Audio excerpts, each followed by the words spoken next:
Hi team, can you hear me? Am I audible? Yes, ma'am. Very much. Yeah, screen is visible, right? Yes, ma'am. Yes. Yeah, okay. So today we'll just quickly go through this drawings description, and I'll introduce the claims part. And tomorrow also we'll go in detail of the different types of claims and how they are drafted. So these 2 days it would be a bit hectic, so try to follow me. If any doubts, if you're not able to follow any point, please stop me right there and clarify it so that I can go ahead. It is bit all the slides are more descriptive today, so there will be a lot of information to absorb for you. So coming today, the one of the most essential part for your patent document is drawings, and as I told, they will be in a separate sheet or in separate document. So for India, we have rule 15 for the drawings, where we have separate rules. What are the things we need to follow for the drawings, including the margins, the color, it should be in black tone, black and white, and the numberings, the reference numerals to be numbered properly. So we use even numbering, or we'll use even numbering means it will be like 2, 4, 6, 8, 10 like that, or we'll generally use with if we refer figure 1 as 100, then the other parts will follow as 101, 102, 103, everything it goes. The entire figure will be mentioned as 100, and the other parts will be 101, 102, 103, or 102, 104, 106. It depends upon it varies from each drafter. But we have to follow common rules that they should be in black and white. The margin should be appropriate. There should be a proper mentioning of the figure numbers. And also there should not be any description part in drawings. So except in block diagrams. In block diagrams, we can have some text, but that text should be limited, and also the words we use in that text, in those blocks also, they are limited kind of thing. And in flow charts, which we generally use the flow charts to describe a method or a process or a manufacturing, whatever you say, that can contain the text. And there are also some limitations there we need to follow when we are describing the methods. Like there are some few terms in our English language which may be contradictory while defining the scope of your patent. So we have to make sure that those words are not used. But in generally speaking, while in a general language, those terms are acceptable. But if we see in while building up the claims or while describing the preferred embodiments, as I was saying in the description part, you have to limit those words, because you're just lowering or keeping an end to the scope of its protection. So I'll go like what terms you have to use, you have to not use later. So these are the drawings, these are the basic things. And also, apart from the drawings, we will have different. I'll just go with the slide. So writing written, you can see this is the complete complicated drawing. So these drawings these are the reference where I have taken up these drawings and all those things. So you can see the numbering is nominal, and 31A, B is some subcomponents in that component again. And we can use some alphabets if necessary, like to show the front view and back view in the same figure, like figure 2, but it is having front and back view. Then you can keep the front view as A and the back view as B. And so to just it depends upon the drafting person, and also there is no particular rule like how we are numbering it, but we have to see that those are no describing text, descriptive text is not present over there.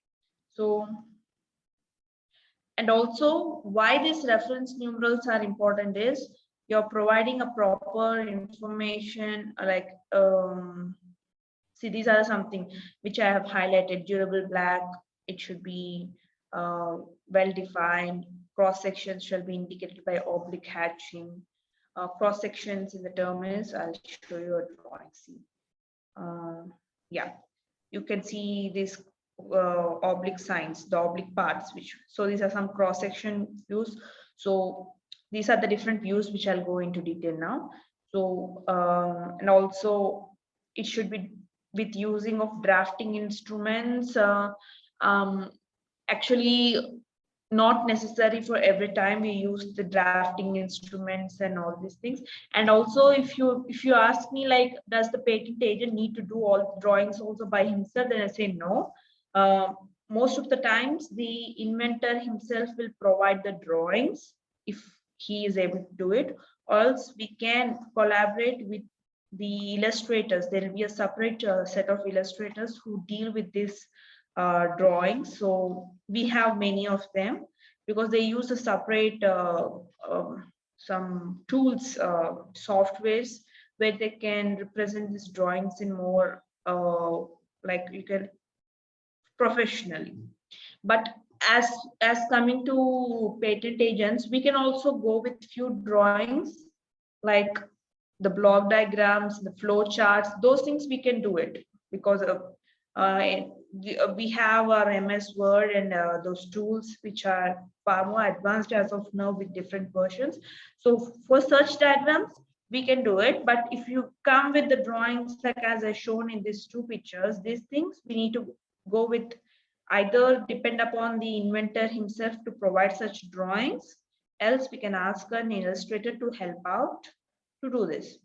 So, and whatever the numbers you're going to give in this drawings should reflect in your description and claims too. Before in general practice, like before 2016, the examiner was not that it's not compulsive that they used to not reflect this as one of the objections in FER, that claiming that there are no reference numerals in the claims and it is not clear and there is no clarity. But later on, we see the FER reports later on. Most of the examiners are more particularly implying or asking the agents or the drafting people or the applicants to include the reference numerals in the claims. So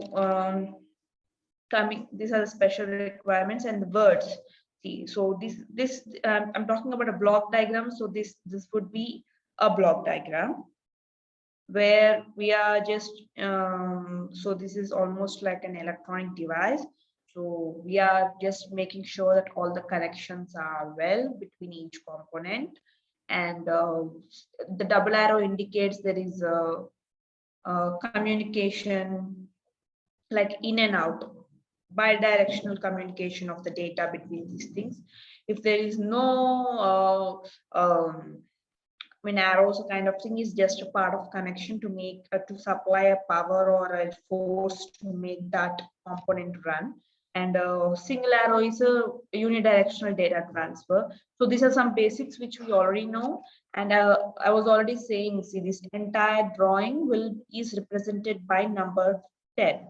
So this entire block diagram is represented as 10. So for that, we use some kind of different types of arrow marks, or actually this complete block diagram can be done in Word.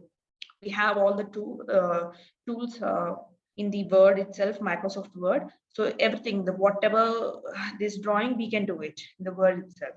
And drawing shall not contain text matter, I was saying. This text is fine because we are just describing what this box implies.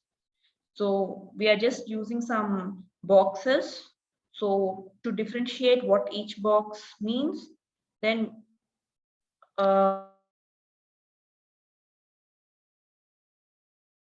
volumes 100. I don't know, like, is it with everyone?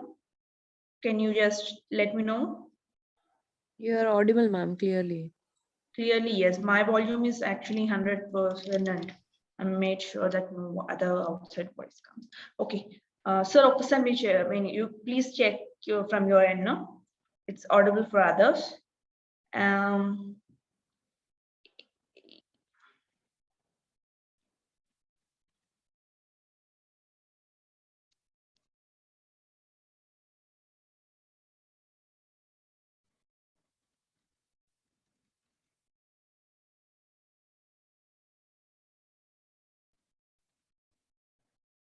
So coming back to the words in the drawings,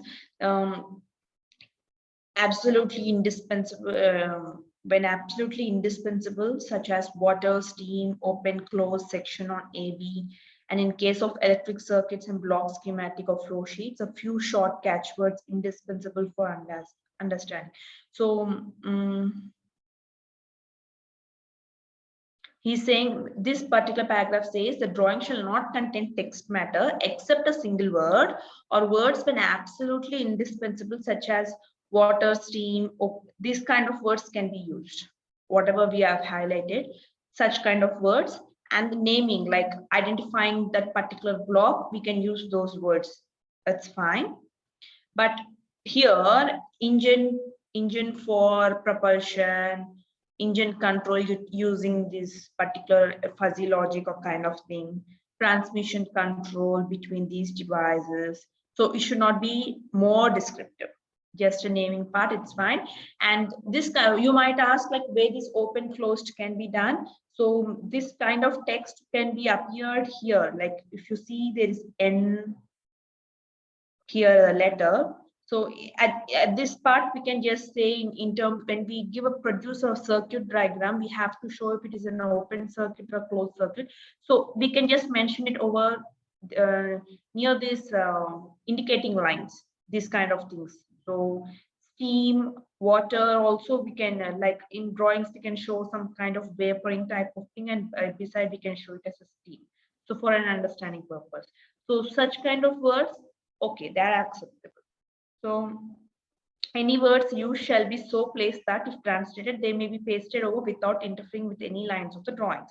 So he means to say that all the data, I mean, all the words which we are using, it should not be overlapping with these lines. It should be, do I have such diagram points for share it? Generally, he means to say that it should not contradict with the lines or with this connecting lines which we show. It should not be in between these lines. It should be beside the lines. So I'll try to show the drawings which I do regularly. So for this part, so numbering part, I already told it would be even numbering, or it can be a continuous numbering also. It's not an issue. And also for further things, we go into more details, like if one block is divided into multiple blocks, like, so let us see, the block is numbered as 10. So it is that same block is divided into multiple blocks. So each block we can name it as 10 dash or 10 double dash, 10 triple dash. It could be like an inverted commas over there. So we can use such kind of things also. And different figures, he's meaning to say we can use it as Arabic symbols, 1, 2, 3. So I was saying that figure 3A, 3B, instead of AB, we can use these symbols, Arabic symbols also. And if drawings contain any large number of reference signs, it is strongly recommended to attach a separate sheet listing all reference signs and features denoted by them. So you can see here, this is an US application. So generally this list of reference numerals and everything will be in a separate sheet, but when it is published now, it will be automatically done at the end of the description part and just before the claim. So you can see this number 1, which is mentioned after 74 para. So this begins with the claim, and this 54 is the end of the para, your complete description, like your detailed description. So and this list of numerals would be on a separate sheet, but for the sake of publishing, they will combine everything. And also in document, when drafting, it will not be in this way, in two subsections. we normally draft it without any two sections in each page. Like we have, see, this is one section and this is one section. No, normally we don't draft it in that way. We'll generally give it a paper, but while publishing, it comes to this. So you don't need to get confused, like why you're saying it should be in a separate thing and why it is listed in a continuous format. No, it will be in a continuous paper, and even the claims will go in the next page itself. So, and so for lettering the drawing, you have to use Latin, where customary Greek alphabets shall be used. So it depends upon the examiner, guys. So see the X0, X01, X02. So something, these are some numeral parts, which in a diagram, if we have multiple numbers, as I shown in this figure also. So it's better to provide a sheet or list of numerals separately, even though we give a describe each number in the description in the form of paragraphs, multiple paragraphs.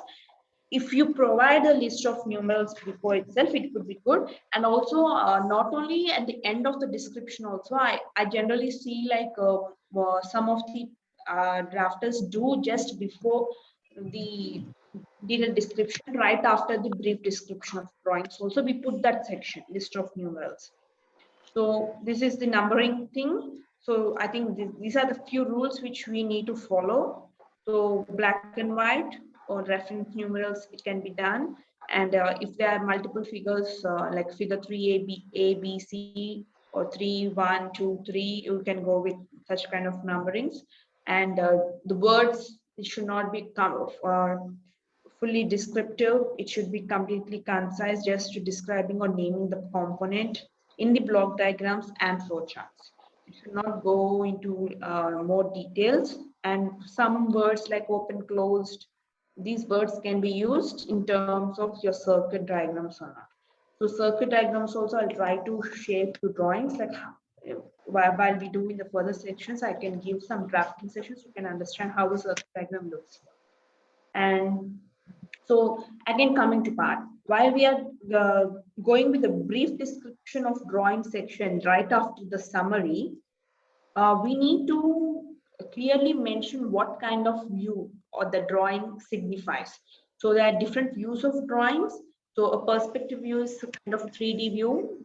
So we are just in, it is a 3D drawing, like you are showing all 3 dimensions over here. So in the brief description, you have to say that figure 4 illustrates a perspective view of so and so so. Else, a figure 4 depicts a perspective view of so and so. So we have to clearly mention what type of view it is. And orthogonal views are the 2D views. So it will have front view, back view, left hand side view, right hand side view, top view, bottom view. So these are the 6 different views which we can give in an orthogonal view. But again, if you go with the description, you should not mention orthogonal view. You have to clearly mention whether it is a top view or back view in that way. So figure 2, it's a top front view. Figure 3 is the you can say he's also indicating the inside drawings also. You can say it is a detailed inner view, because he's showing the inner parts with the dotted lines in the figure 3. So it's better to say it's an inner view. So again, all those things, figure 6 and 7 can be right and left side views, depending upon the angle which he has taken it. Coming to the section views is something, if you want to show the inner construction or how the layers are formed with each components, you want to show it in a detail, then that section view. So it is just cutting the device into half and showing that part. So this is one part. I mean, we are just dividing that entire thing. So you can just see that there is a line here from 5 up and down. So there is a line going through. So we are just cutting that part from there and showing it in through the front view. So we are just turning over the device to the front and showing, so this is the parts. So these are the different layers. You can say 12A is just mentioning.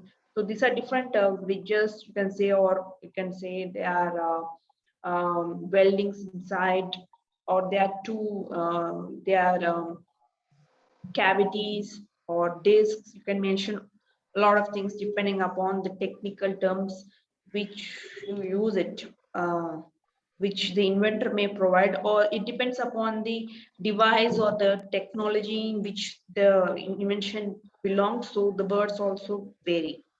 And these are the cutaway views. Cutaway views, is simple thing is that it shows the components, inner components of, so this 23, 25, 26 will be placed inside. So to make to show you the proper analysis, like where are these component existing, so we are just showing it in the dotted lines over here to make sure that they are inside of this particular chamber 18 or 16A. So these exist inside them. So we are just bringing out those components outside to depict clearly, but we are maintaining that connection through the dotted lines to show where exactly they exist in reality. So these are the cutaway views, and this is the exploded view. So the complete arrow 10, we have to combine. So it's clearly showing each layer. So we can just combine it. This is the exploded view. So again, if you come for in the exam perspective, most of the time you'll be getting this 2D views or this perspective view. These views you'll be getting in the drawings, and sometimes sectional views, but not all the times. And in the last paper, when we are solving for the sprinkler is just an orthogonal view, like it is a front view. It's not a 3D depiction, it's a 2D depiction of that. So it is, we can just mention it as a front view or some side views. So these are the exploded views. So up till here is the drawing, guys. So in the main concept you have to put in your mind is, during the drafting question in your exam, when they ask to provide a complete draft, then they definitely provide at least one drawing.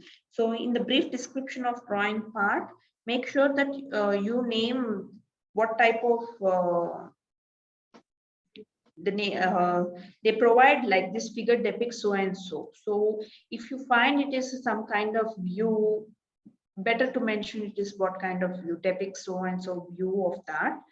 And the numbering and everything also they provide it. So just use those numberings itself in the description part and the claims part. And I highly recommend to use the reference numerals in claims, because that is the recommended practice for drafting the claims as of now. So most of the examiners are more like, they're making it, I don't know, it's not a compulsory method, but they suggest it is a good method or an effective way to draft the claims. So these are the views we have done with the drawings. Any doubts still here? I'm ready to help out. Before proceeding with the description, I want to know if the drawings are fine. Ma'am, I wanted to ask one thing.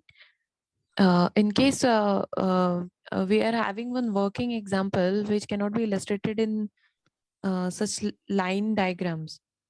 I hope you're getting my point, but like how to represent that then?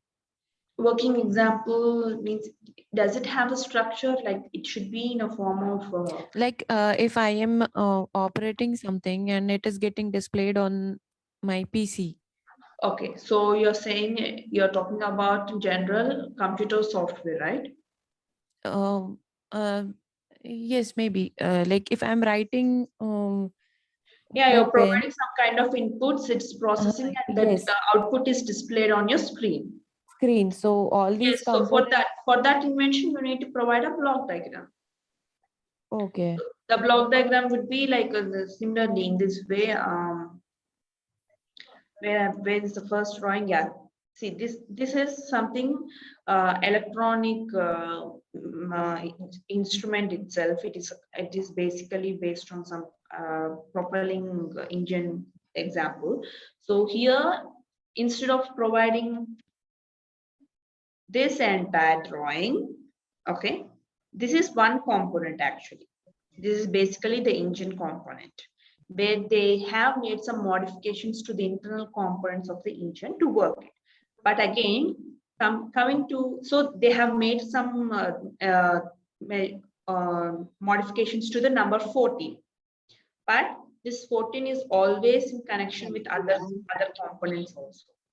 So open it. Okay, So- ma'am, got it. Yeah. So now again, if you come to the software one, okay, just give me a second. Recently, I have drafted this one.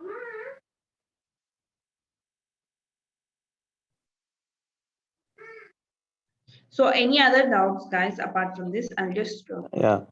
Like the one query raised by Kashmir, I guess, right?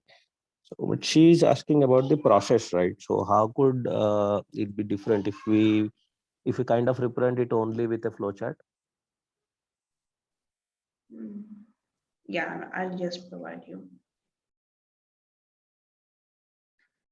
So, so actually, I'll show you drawings. This is related to a API, application program interface, which includes, which is implementing the blockchain. They're using the blockchain technology. So, okay, I lost it. Yeah. So, and this is in US, I mean, this type of, can you see the screen, guys? Yes? Yes, yes, ma'am. Yeah, we Yeah, can so see. see, this 1/6, this is the way how the US drafting is done. So this is basically the US application. Our drawings draft would be different. I'll show that one also. So now this is something, it is entirely done with using an API, okay, which can be installed in any communication device. Now we have to show the drawings. You asked, like Kashmira, you're asking me, right? So now see, this API will be linked with some trading platform. There are some other, you can say, intermediary bodies, and there's a blockchain. So these are all communication with each other, and there would be two input and output. So here the input is someone payer who is initiating his action, and the result will be at the payee end.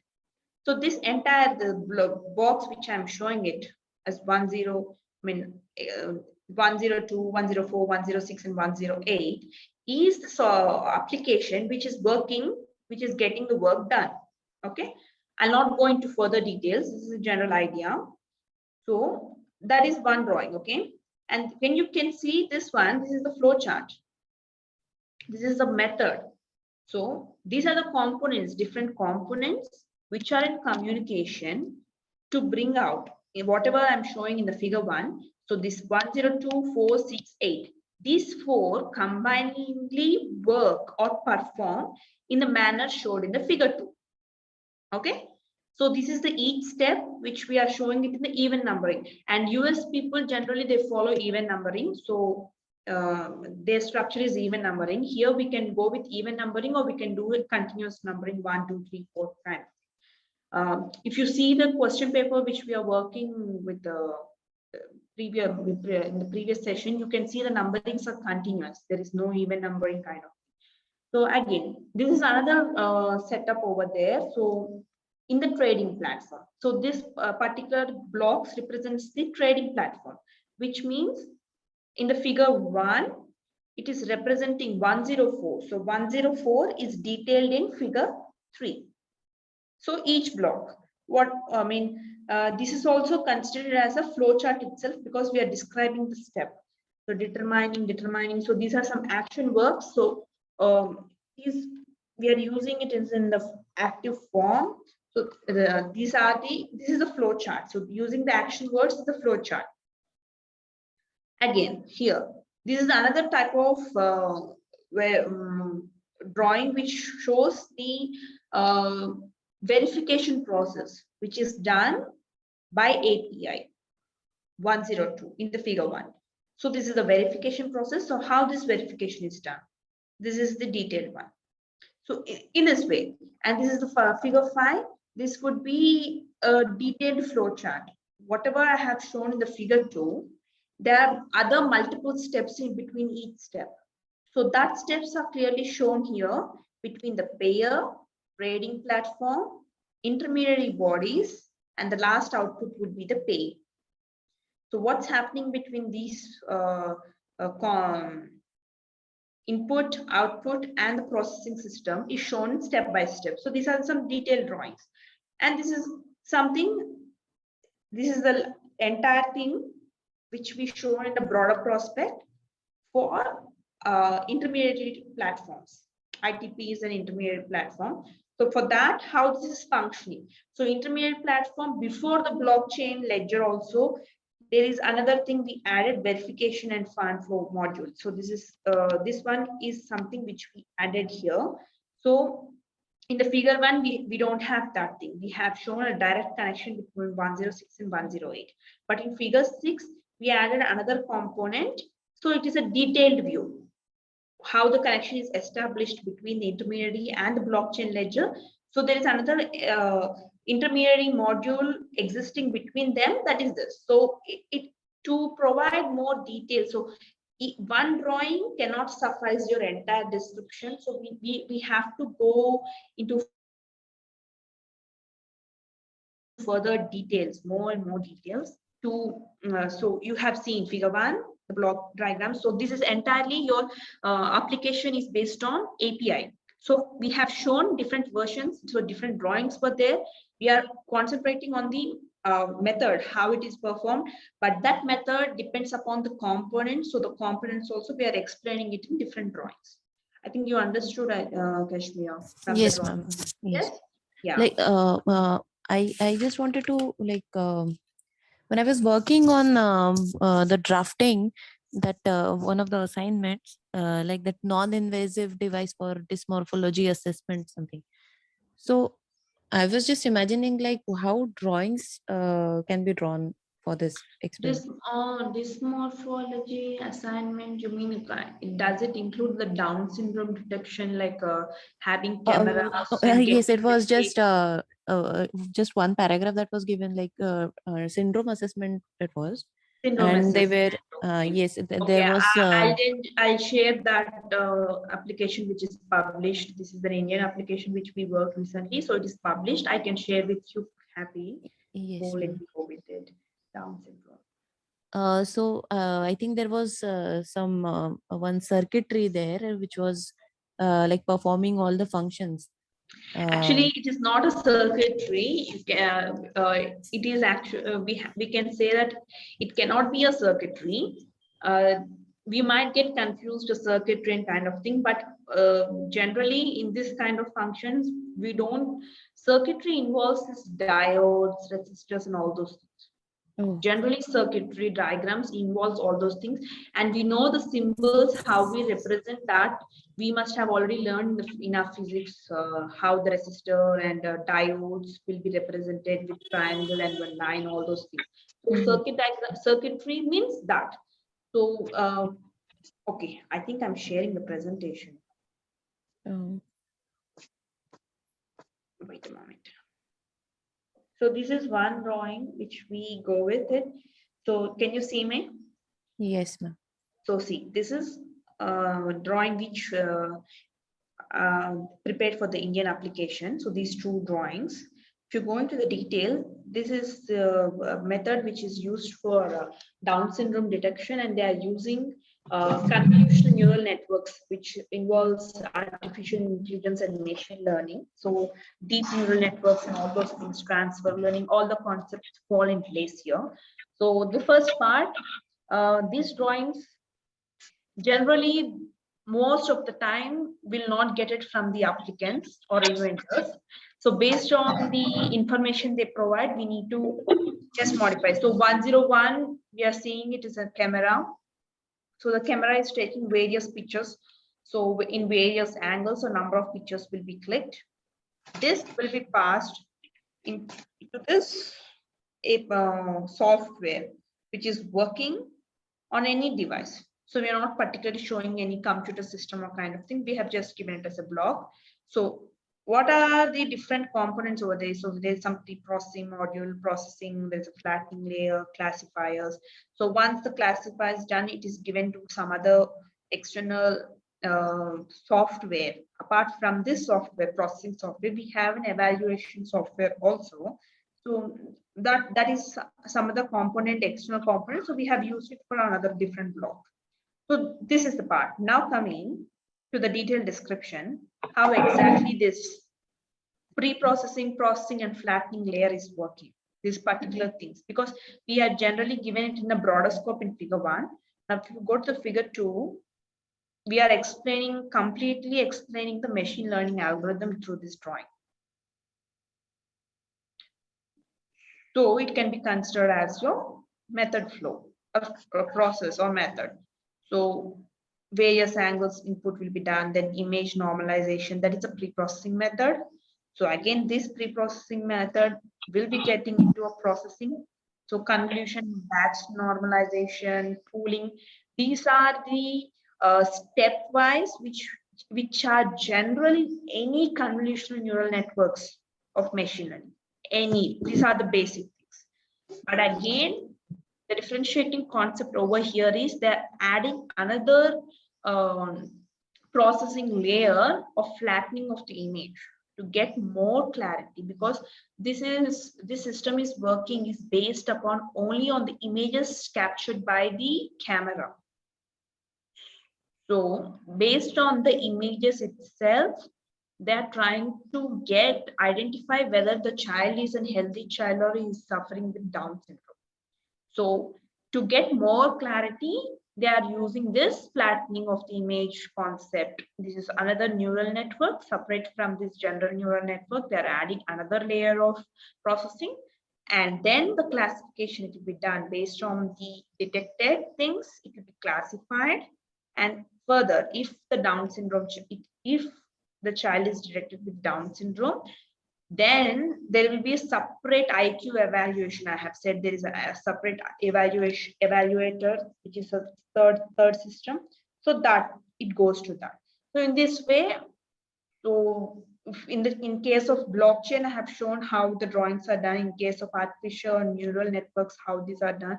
So to make it understand, but generally, if you say these are not some devices existing or physical devices which we can see. So okay, I think I understandable. Yes, so these are not something like products which are easily seen by eye. So we are just trying to make it more easy to understandable. Okay, this is just happening in that software. So this is the input section, this is the processing section, and this would be the output section. Okay. And So then, in this, whatever the paragraph that you provided, should we be using the same terminology while like preparing that abstract draft or any summary draft? yeah, see, the terminology only means whatever the technical terms which are used in the question, please use that. Don't use any alternatives. The terminology, like the last session I was saying, aspects, embodiments, comprising these all comes under the claims or comprises. It further, I have seen some abstracts which was provided. You're mentioning it further comprises, it comprises in the abstract itself. Okay, it is acceptable to some extent, but in general practice now, further comprises kind of thing. These two further comprising, like we are extending the scope unlimited, like we are extending it further. Echo of my voice, can anyone unmute please? Yes, now it's fine. So yeah. So using those terminologies like embodiments, that I recommend please use it.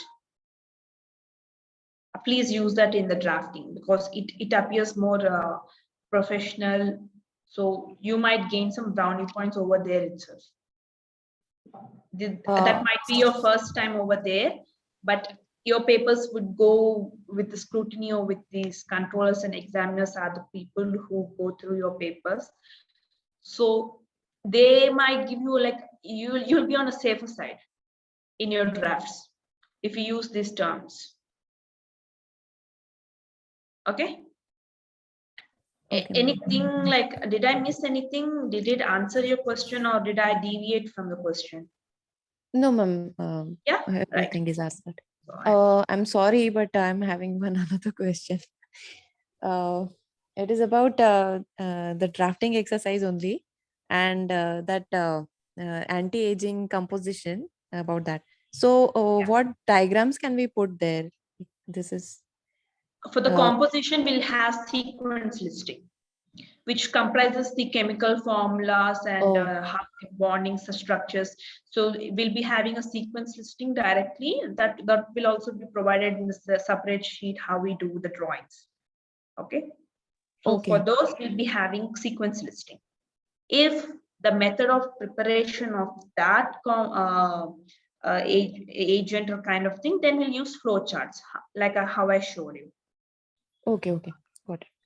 Okay, for those kind of chemistry related patents or biotechnology or pharmaceutical patents, we'll definitely need to give the sequence listings. And also we have another thing. I just want to please note this down, guys.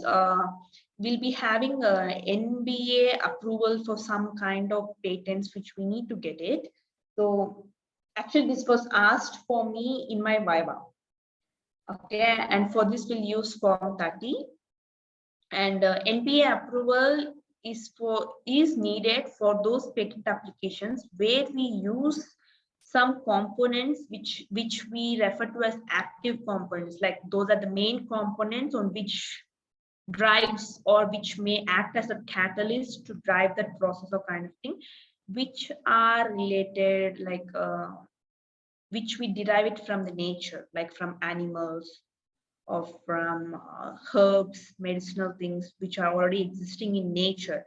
So in nature, like if you use turmeric, if you use kind of milk products kind of thing, or else if we use some aqua organisms for some cattle rearing, if you're using that to prepare some feed, organisms like you can say for shrimp or kind of thing, if we are using those kind of living creatures to prepare some animal feed. So those are some active components or the main components in that particular process. So for that, we need to take an approval from the NBA, National Biodiversity Authority. So for that, we need to prepare a request under Form 30. So generally, when we file also, when we initiate filing also, there will be a dialog box appearing on the screen that whether your patent, your application need an NBA approval. If not, you can directly proceed with Form 1 filing. Else, if we click yes, we need NBA approval, then it will take you to another external website where you have to provide all the forms and that you have to provide the abstract, the title, and what are the components you're using and for what you need the approval. So that even though if you not do at the time of filing, at the time of FER, we will definitely get to provide the NBA approval. Else, at the time of hearing, and sometimes at the time of hearing also, if you're unable to provide that NBA approval with written submission, and if your patent application is granted, but you will not get the certificate unless you provide this NBA approval agreement. So this is the process. It mostly depends upon most of the times there are some Ayurvedic related patents which use herbs mostly, which are available naturally from forest kind of thing. So we have to take permission for those kind of thing. And also if we go with the food processing patents also, which includes generally milk or butter kind of thing, for that also we need to provide details like from where we are using those commodities, from where we are extracting those commodities, those details we need to provide. You might ask like why milk, that kind of thing, because it is deriving from the cattle, from living creatures. We are deriving those, even though those are byproducts, we have to take permission for those. This is the external information which I'm providing to you, which might be helpful during your Viva or even in your paper one. They may ask NBA approval, which form. You can say form 30 without fee. Without fee, they may not ask, but that is the general. So I think any other questions? I think I have explained sequence listing, and this NBA is the external information. So let's go back to the description. So description, the main thing is explaining all the embodiments, and just remember, we may or we may not provide drawings for each embodiment, but we have to provide drawings for the main or the preferred embodiment or the best method of working kind of thing for the process. For that, we need to provide the flow chart, and it's a must. Whatever we are going to claim, always we are going to claim the preferred embodiments, which may include the product, process, or both.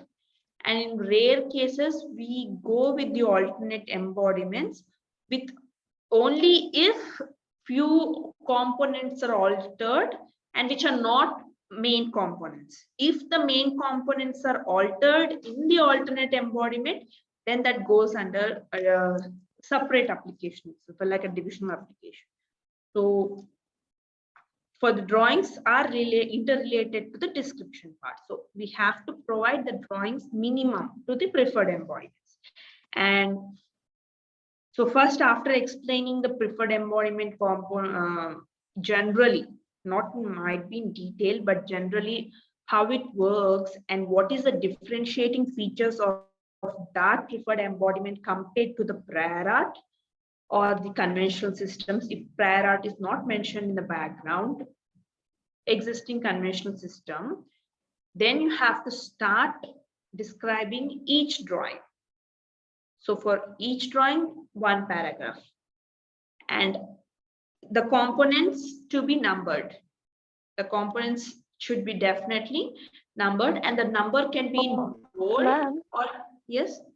Ma'am, this drawing description in we have to give in detailed description or what, or after summary, where we write the separate section as description of figures.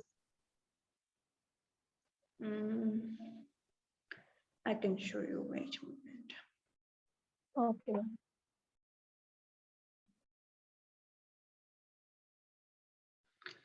So if you go to IP, it's kind of thing, then we'll go to application. It is so.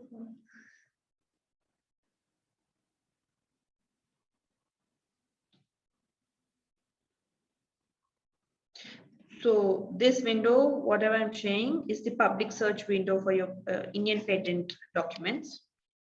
So this is limited only to Indian jurisdiction. We'll find only all the Indian patents itself here, like USPTO. So we will generally say electric vehicle. So these two are same, one word. Then we go with DE63. Then we go with okay, I think this looks good.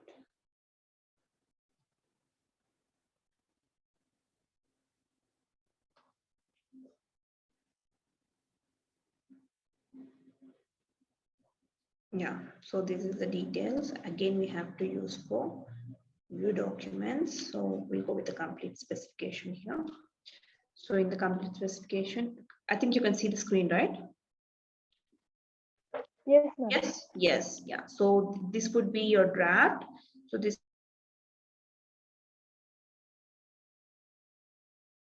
form 2. So whatever section 3 from form 2 till section 3 is the general thing which resembles that is the form 2. Then we'll go with the title of invention, and whether it is a complete or a provisional, we intimate here. And also we provide applicant details here itself. I don't know why this is not here. We provide applicant details also in the page 1 itself. So here it begins, your field of invention, then the background. So a background can contain prior art or may not, I said. It may or may not. So if you have done a good search, then it will contain, else no.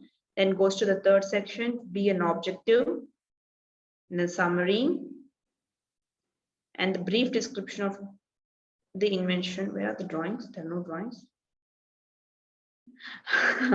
I think this was filed by the applicant, not by the agent. Yes.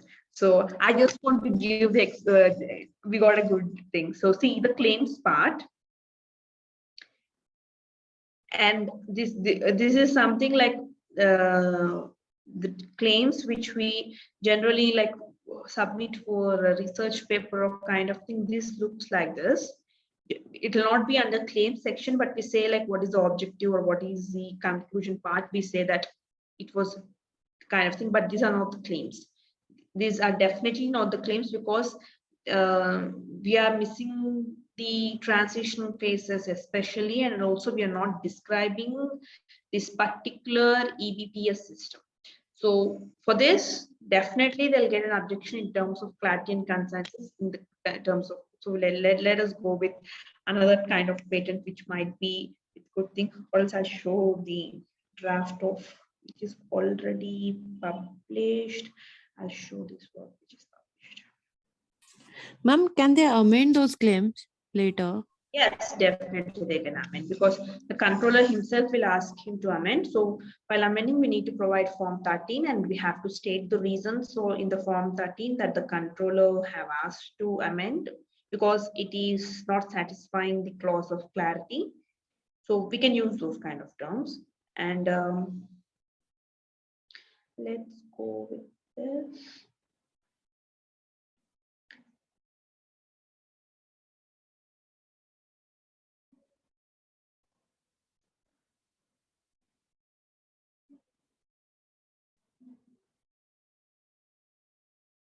Yeah. So see, I'm jumping from one screen to another screen. I'm forgetting to share. So yeah, you can see after the summary part, background, technical field, and also sometimes we'll be having after the title cross-reference to the related applications. This can be given by when we file the provisional and later on when we are filing the complete, we can refer to the application number, so and so provisional was filed and so date to just claim the priority over your provisional application. So technical, the background field. So now comes the brief description of drawings. Okay. Here, as I told, figure 1 illustrates so and so. That's it. The title of that drawings. So it illustrates network architecture. So I think this particular thing goes with the. I'll show you the drawings also. Can you see the drawings? Yes, ma'am. Yes. Yeah, ma'am.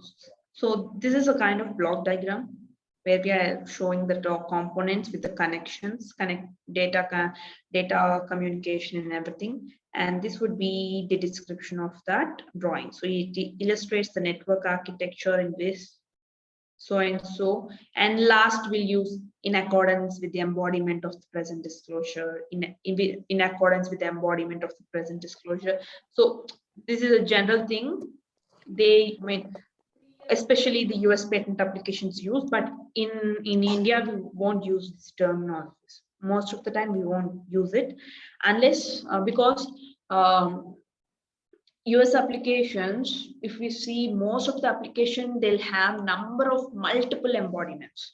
So to make it clear that they are referring to the main embodiment, they'll be using these words. In Indian application, generally we stick to one kind of embodiment.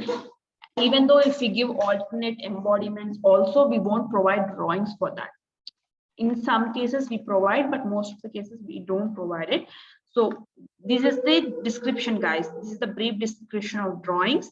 And after this section, you can provide the list of numerals before the detailed description, else no. So if you go back to the detailed description, see, all the embodiments will be given, explaining it generally. What are the embodiments we are going to give? Explain it everything. In an embodiment, in an embodiment, in an embodiment. So this is all the explanation which we give in a similar way. And now comes the explanation of the figures. So figure 1. It illustrates the network architecture. So the entire drawing is represented as 100. If you see the drawing arrow mark here. So 100. So this entire drawing is 100. So we are mentioning it as network architecture as 100, in which or with which an ambient air quality monitoring system. So monitoring system is 102. So let's check in the drawing. So see, 102. Yeah. So in the paragraph way, so we are explaining the entire figure in this one paragraph, mentioning all those numbers. Also, we are giving the numbers. And in India, we have to put this in parentheses, the numerals, or we can bold these numbers. Just bold it. For your examination, but we cannot bold it. So use a parenthesis, the numerals, for the numerals. So we are explaining it further. You can see. So completely till this paragraph, they are explaining it for the figure 1 with multiple embodiments. Now comes to the figure 2. So figure 2, again, they are going up with explaining. And also sometimes now we might include explaining figure 1 also with along with figure 2 if they are related. We may. So this is the description of the things. And if we go with the claims, there's the claims. Yeah. So before I have shared the claims, right? You have seen it is almost looking like what this system does this system is used for this, that those were the claims actually which were claimed.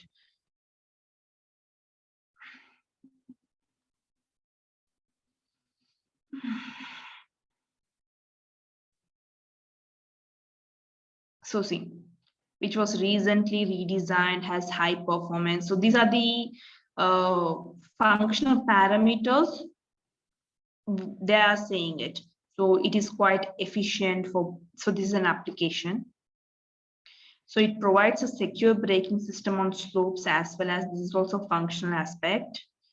It also human atoms, but also errors could be reduced as a result. This is something, a kind of functional aspect, which is also turned as an advantage.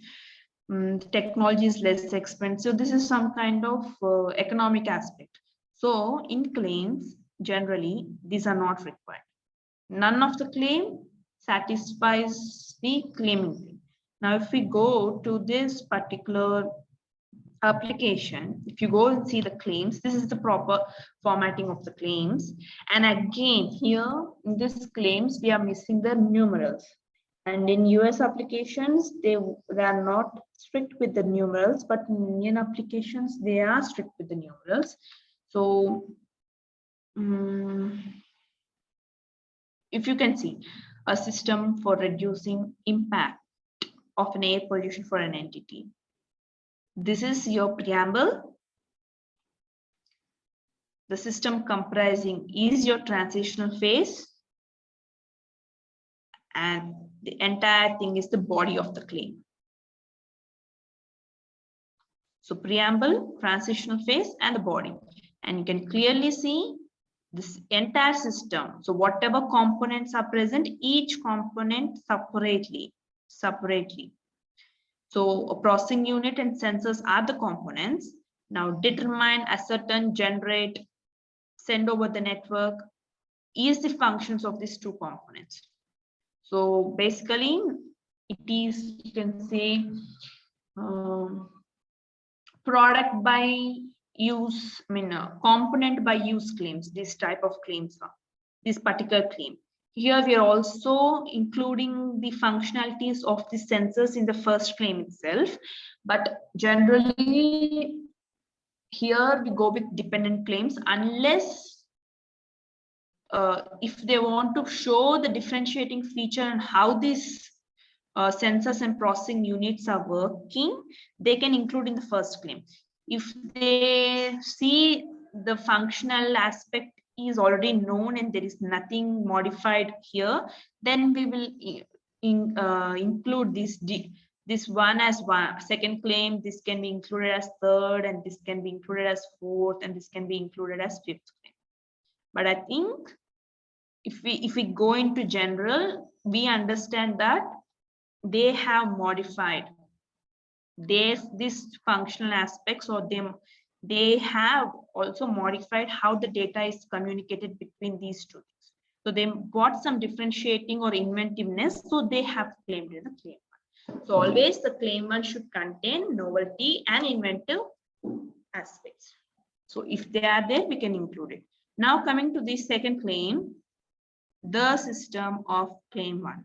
So this is the dependent claim, and means second claim is depending on first claim. So first is the independent claim, and coming to the second claim is the dependent claim on the first claim. So we are using a system of claim one. So we are additionally explaining the concept of claim one by narrowing down the scope further. In first claim, it will be a broader scope. In the second claim, we are narrowing it down. So now here he's talking about determining the quality of ambient air. So here, this part, say determine based at least in part of set detecting a quality of ambient air at one or more locations. So this is the broader aspect. Now we are narrowing it down. See how it is done. It is based on evaluation of one or more parameter values associated with at least one pollutant in against the set standard values received from a database. So if you go into detail, if you clearly check, this is a generalized version, then there is nothing in it. But here we have broadened up our scope. We are just trying to define it more in more particular way, or narrowing down the scope. Like you might see, in general practice, narrowing down the scope is not at all a negative aspect, but we are defining a proper boundaries, a proper layout for protection, for legal protection. So we are giving a proper, defining an appropriate boundaries because of the dependent claims. So narrowing down is not at all a negative aspect. So for now I'll stop this sharing, guys. If I want, I'll just share you a few documents also for your reference. But before sharing, I have to hide some details. I'll do that and share it. So where are we? Sorry, I'm not sharing the screen again. So for the description, so this, and also the advantages after drawings and everything are explained, you can go on explaining the alternative embodiments, if any, else you can start explaining the advantages of the invention and applications of the invention. And please make sure that advantages and applications are different concepts altogether. And these advantages can include economic significance or marketing strategies significance, any improvements over the marketing strategies or economic benefits, or sustain, like they're reducing the number of emissions, which is really good for the control of pollution. Those kind of all things are advantages itself. Madam, can I interrupt here, madam? Yes, sir. Madam, the summary, is it the same as abstract or some extra description to be given in the summary? So abstract is always limited. There is a word limit for an abstract. So you cannot bring all the aspects or all the functional features of your product or a method in the abstract. So in the abstract, you have to restrain yourself, providing only the novelty and inventive part in a single paragraph with 150 word length. Okay, but in summary, we have to provide all the functional aspects. Okay, You have to in a briefing method, and those functional aspects can be inventive, can be novel, because all the functional aspects also cannot be novel. We'll be having one or two novel features in the entire product or the entire method. We may. So those novel or inventiveness can go into abstract and also in summary. And practically speaking, we repeat the sentences in abstract, summary, and description. So we'll be repeating the sentence, but only the how we describe them as an aspect or embodiment or any feature, that depends upon section where we are going. So abstract is only a single paragraph with 150 word limit, where we can only bring the novelty and inventive concept over there.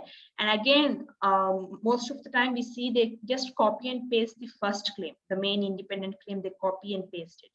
But no, that is also not good practice. We should not include any claims, especially the independent claims in the abstract. So it depends, like we should generally introduce what exactly it is and the novel feature, and restrict it to the word limit. But summary does not have any restriction or kind of thing. We have to discuss all the technical aspects or all the whatever the functional aspects, or sometimes we can also include the economic benefits also, like the it's an object of the invention to provide a device so and so which brings a cost effectiveness or which may reduce pollution. That can also be an objective, and that can be included in your summary. So in that way, Madam, the description and then summary, both can be one and the same, or some minor differences can be there?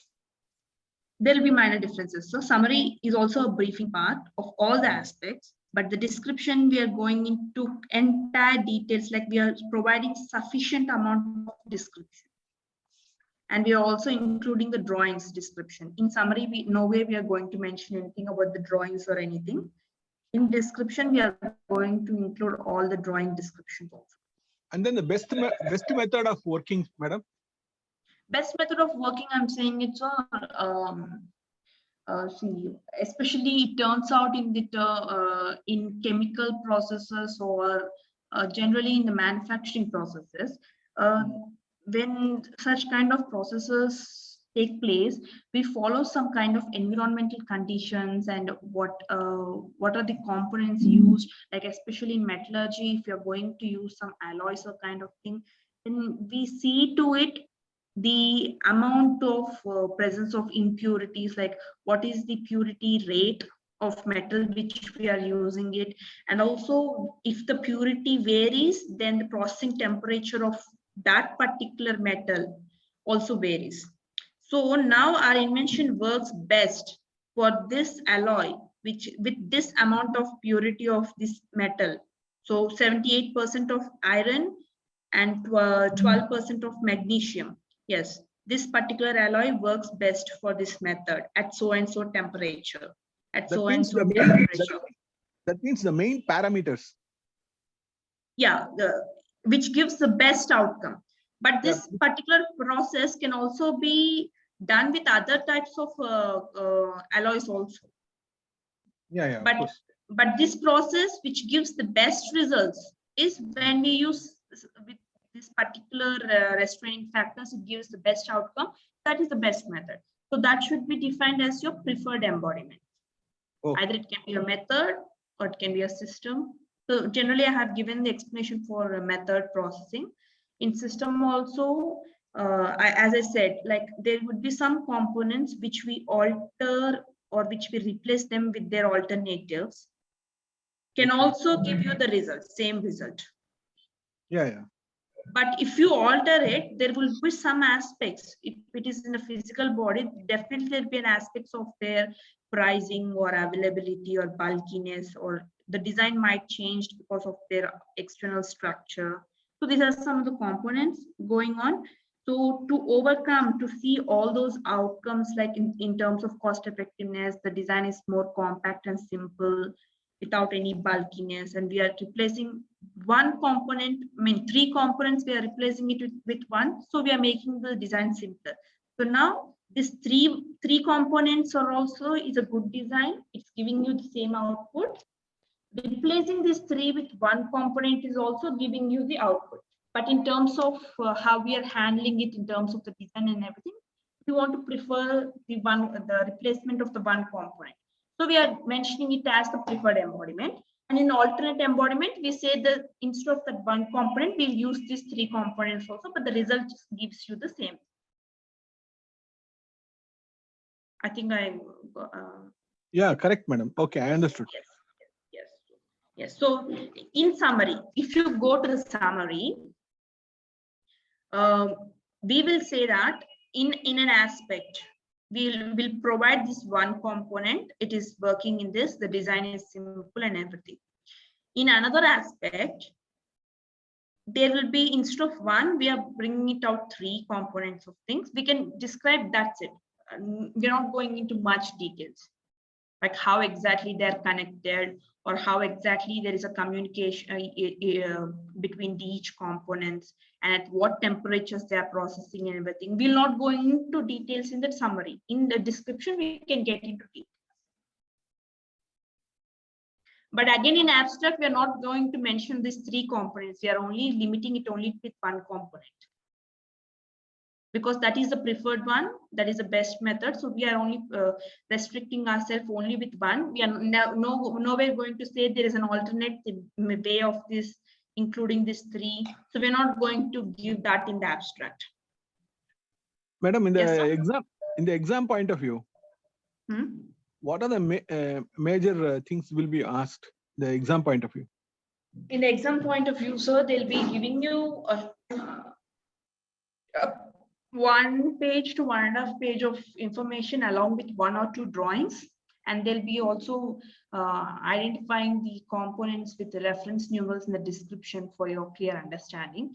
So with that 1.5 page, you need to just identify the technical aspects first while you're reading it. And if you find some key catchy phrases like differentiating or novel or inventive kind of thing, then you have to keep those things into your preferred embodiments and claim 1, and also abstract. So you need to just identify them, and you need to just repeat the same things again and again in each set, but you are adding 1 more sentence over to it, or furthermore description to it. So for exam point of view, there is 1 question that is the last question of your paper 2 will be a complete draft. So you have to draft the title, field of invention, and also background. Background will be given there. They will provide you a background, like they will be listing out what is the problem and the solution. You can just give a paragraph of background over there. Then we can go with summary, and brief description is whatever the 1 drawing or 2 drawings they'll give. That one, figure 1 depicts so and so, and come back to your description, detailed description, and the claims. So claims also, they'll be asking at least 1 independent claims, and the dependent claims depend on. But if they say at least 1, I mean, that is the maximum thing that you have to give it compulsory. And they may limit also at least 3 dependent claims, then you can minimum 3. If you want to give more, you can give more. If you have second independent claim also, it's well and good. But again, you have to see the order. First independent claim, and all the dependent claims for that independent claims follows immediately. Once the dependent claims are completed, then you add another second independent claim. So no 2 independent claims can be one after the other. Always the independent should follow with dependent claims. Once it is done, you can go with next independent claim. Can you show an example, madam, for that? A drafting example, like how it is drafted. Yeah, claim. I mean, independent claims. Two independent claims, and first independent claim followed by dependent claims, and second independent claims followed by claims. Does this US application have the second one? Yeah, he included the method claim. Yes.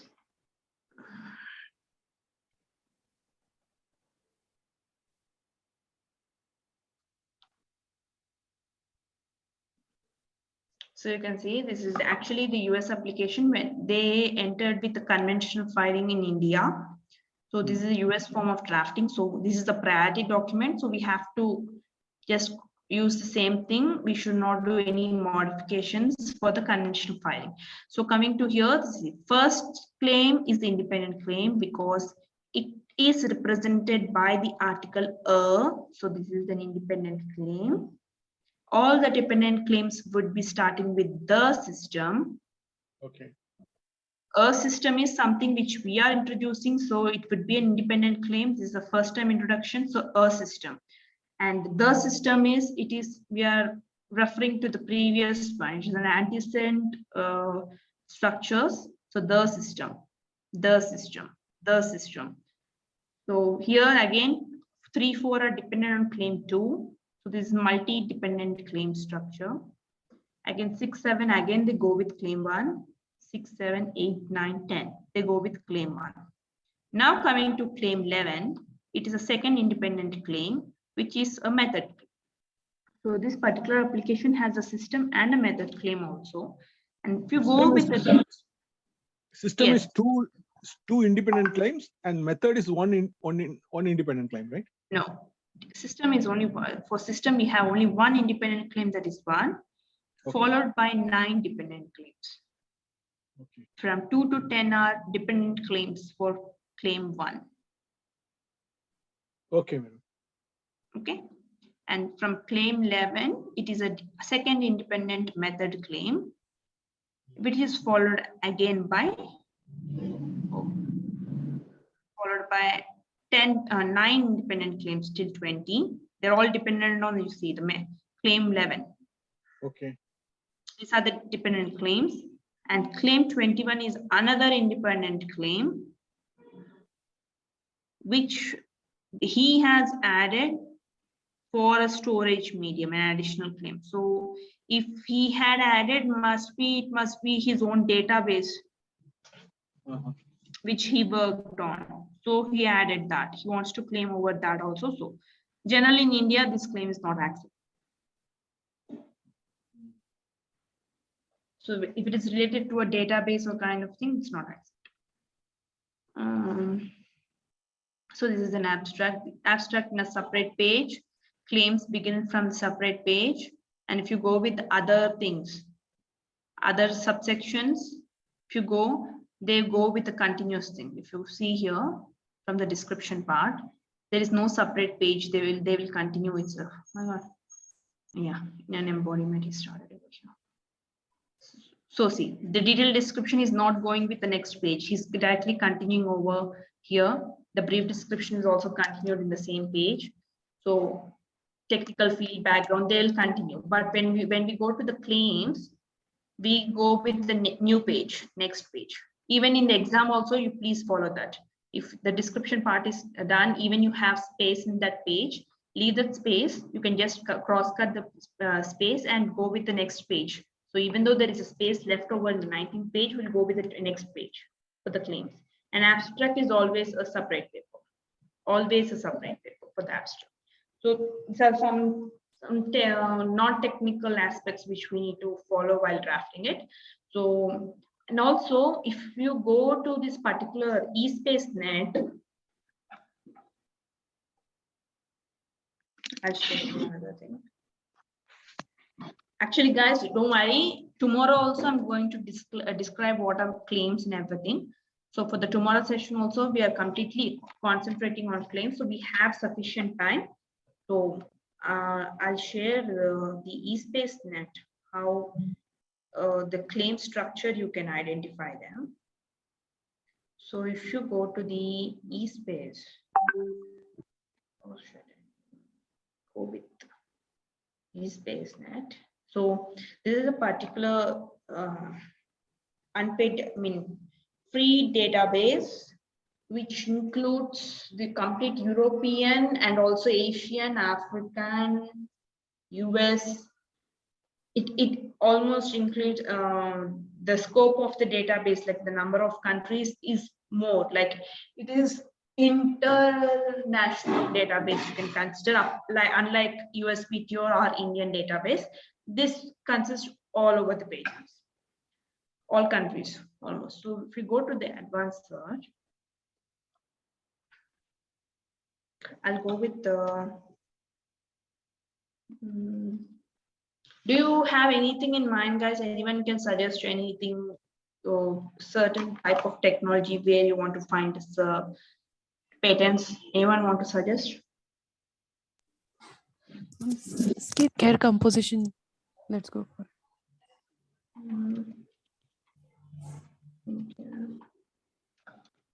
Okay, this is one. Variable fields, we'll go with text fields. Text fields. So we'll go with, instead of skincare, we'll go with collagen. Position. There. So it's giving away. So we found this many. Okay, motion damping useful for the human body. Okay, so if we go with this, if we go for the claims, okay.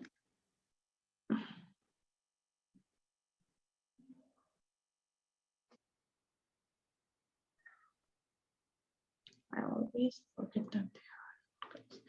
So claim trees. So it has only one claim, guys. 1 and 2. 1 is independent and 2 is dependent. That is a claim tree. So we'll see another thing. Wait, I want to just show how this dependent and independent claims. So if you go to this particular thing. So 2 is independent, 3 is the dependent claim. So 2, 7, 9, 10, 11, 12. These are multiple independent claims explaining different embodiments. And 3 is a dependent on 2, and 4, 5, 6 are interdependent on 2, which are indirectly dependent on 2 also. 4, 5, 6 are on 3, dependent on 3, and also dependent on 2 because 3 is dependent on 2.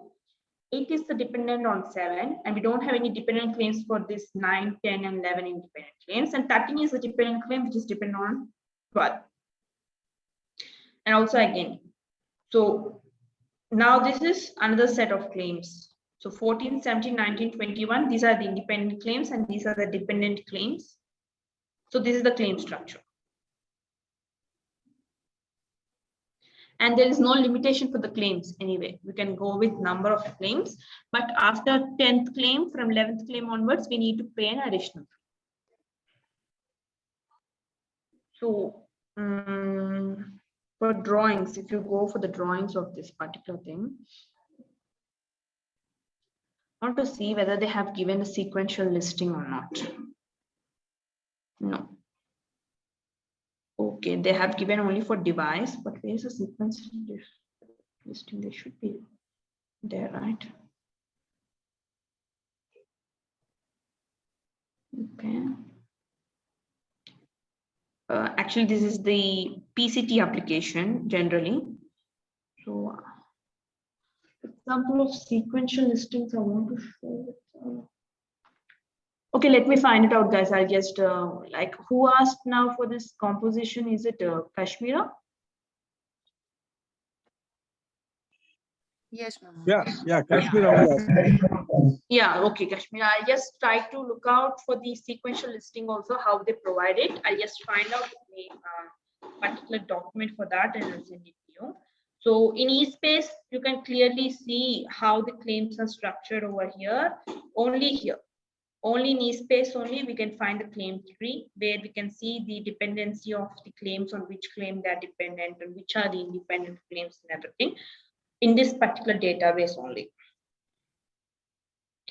So in as I was referring to the previous US application, there are 3 independent claims. And for first independent claim and 11th independent claim are followed by dependent claims. And the 21st claim is another independent claim. There is no dependent claims for those. And we'll go with them.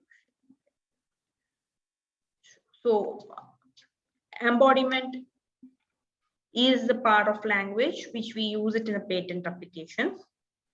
So instead of features or alternative structure or alternative method, instead of that, we resemble them as an embodiment. That is a patent, you can say it is considered as one of the term in the patent application. So often patentee describes some part of his or invention as an embodiment. For example, a patent embodiment may describe how a headlight was made. All the different variations of the invention can be described as individual embodiments, like multiple embodiments. So each variation in multiple embodiment.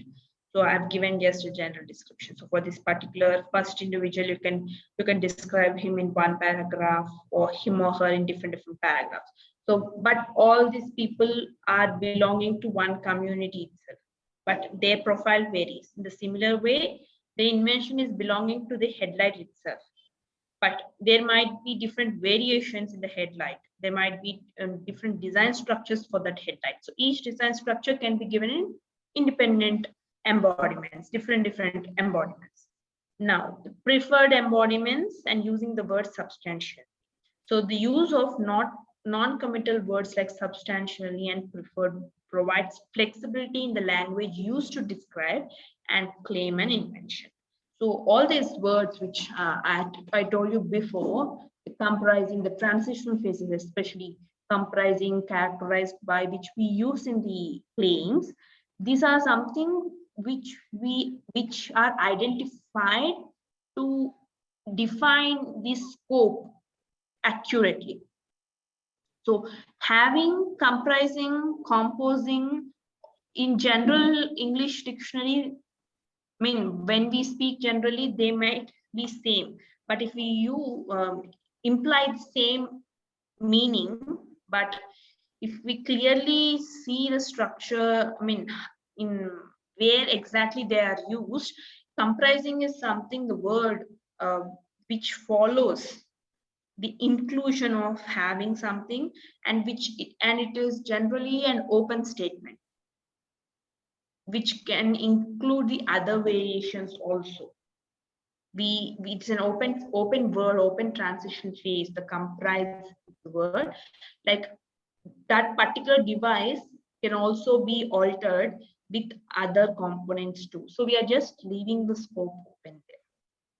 That is the general meaning. But if we use the word including, having, then those are the closed phrases. We are limiting the scope, and it basically implies whatever we mentioned in the claim one, only those are present, nothing apart from them can be added into the device in future. In future, we cannot add. So we are just closing off the scope over there. At that point, we are ending the scope. So in general practice, we don't use those words. We have to use an open phrases like comprise, comprising. Again, comprising of, also it is an open close transition phase. It depends upon the from case to case, it depends. And characterized by is something which we use it for a two-part claim. I explain like how it is used. So let me go with this. So using preferred to describe an embodiment of an invention shows the inventor chose this version over several alternatives. So I'm saying preferred is something, a best method or a best way or the best outcome or a best design. Substantially is used to claim the invention in the broader way. So these are the terms to generally define the scope in broader or narrow scope. So this is the explanation, like why exactly these words, why we should use embodiments, why we should use aspects, generally to define the scope ultimately in the claims. Only for that purpose, we are using these words in the patent drafts. So now, some tips in making your specification more clear while drafting a complete specification. Mention some examples or illustration to provide more clear understanding. This comes into a structure mostly in algorithms. If suppose we are mentioning how the device, especially the propeller or any actuator, the mechanical drawing. So where we are using the, some formulas, a general formula. Pressure is equals to force by area kind of thing. Now here we are changing, the entire invention is based on the area of action, like effective area where the force can act or where the pressure can be controlled kind of thing. So when we use that formulas, it's better to show some working examples, like when this amount of force is applied, the area, and within this area, then how the pressure is controlled with your device. So if you can provide such kind of examples, it would be clear to understand what is the exact thing going on. It is not like I'm saying give a mathematical formula and just give some any numbers and to sort it out. No, those examples also should be worked, like which are practically possible. So the force is generally what is the amount of force exactly used in that industry, and the area is whatever devices are available exactly in the market or whatever they manufacture. So that area should, like, they should reflect in practicality also, not only in the theory based, but in practical use, those dimensions should work. So such kind of examples you can give it. And coming to the pharmaceutical, biotechnology, and even sometimes for software patents also, we can provide examples or illustrate, like for instance, in this case, or this instance in this case, let us assume in this case, these particular concepts can be added, like it, processing. There is no need of pre-processing step in this case because we're already refining it using an other image processing, image filtering device. So if we add some other external component, then we are eliminating this particular pre-processing step. So this is something, another illustration. You can say in case studies or different several case studies can be depicted or can be drafted in multiple illustrations or examples. So always the examples should be recited in the present tense. So you cannot give a vague or ambiguous sentences like it may be done, it can be done, or in future this can be achieved. These are something which they're not promising statements. It should be like this is done here, this is achieved, or this is present, can be present, may be present, can be achieved. No, those are something future tense which are not promising present tense. And chemical structures and its varying compositions also, we can describe it using the chemical names instead of having formulas. And if you want to describe the bonding structure and everything in a separate paper under sequence listing, if you want to describe the amount of composition, like this percentage of amount of butene is used, this percentage amount of carbonyl is used, this percentage amount of is used in this particular case at this temperature for this amount of time, then that can be an example. And is used, is utilized, or is included, or is implemented. So this is the present tense. And the sequence listings, yes, in a separate paper. And for cell lines, like species or sources of origin and everything, those are also need to be mentioned from where exactly they are originated or from where they are extracted. those details we need to give in a paragraph way. So if you are extracting so and so herbs, a kind of thing, you need to mention exactly from where you have extracted and what are the conditions or what are the environmental conditions which were acting during those extraction process or kind of thing. And also you can mention at which area, you can mention the area so and so from such and such forest these were extracted for this particular invention. So these are generally some kind of disclaimer paragraphs which we can provide at the end of the description. And after this, we have computer related implement inventions. So especially for those two drawings which have shown you for image processing, which uses CNN and also the blockchain thing. Now we have some issues like if we go with CRI guidelines, the CRI is computer related or implemented inventions. So we have a particular separate rules for that, for the inventions, which is generally, it is a code of practice for a patent office. So if such kind of inventions comes, how the examination procedure to be conducted for such kind of patents. So for in that, they clearly mention how the claims to be drafted, like what should be avoided, what should be presented in that. So even though if we want to claim a particular software or a process application which is developed, we have to show that there is this thing can be functioned or can be worked only when this particular hardware is connected with each other. So we need to show some kind of hardware devices. So we have to always maintain the connectivity between the software and hardware components in the claims.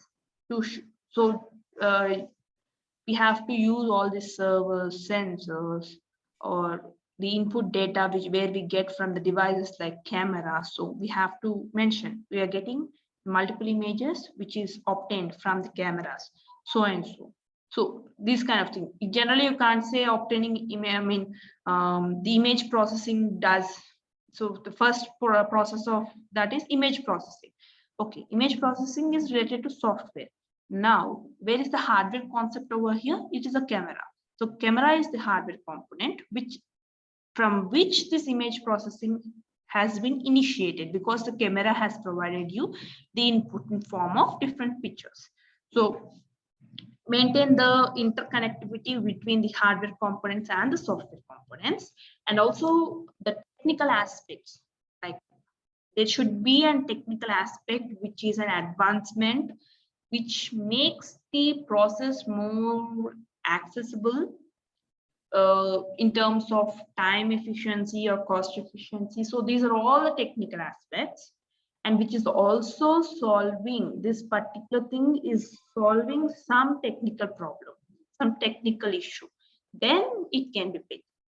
And we need to avoid in drafting that we are giving an algorithm, and never disclose the algorithm or coding. Those are not at all required in a patent document. Most of the time applicant will ask like, this is the where we have changed the code, so this is inventiveness. So never include a code or keywords or syntaxes of the code in the specification. And also avoid the terms as program, this is the program, or this is an algorithm in this algorithms, and also instructions. So, and again, link the invention. And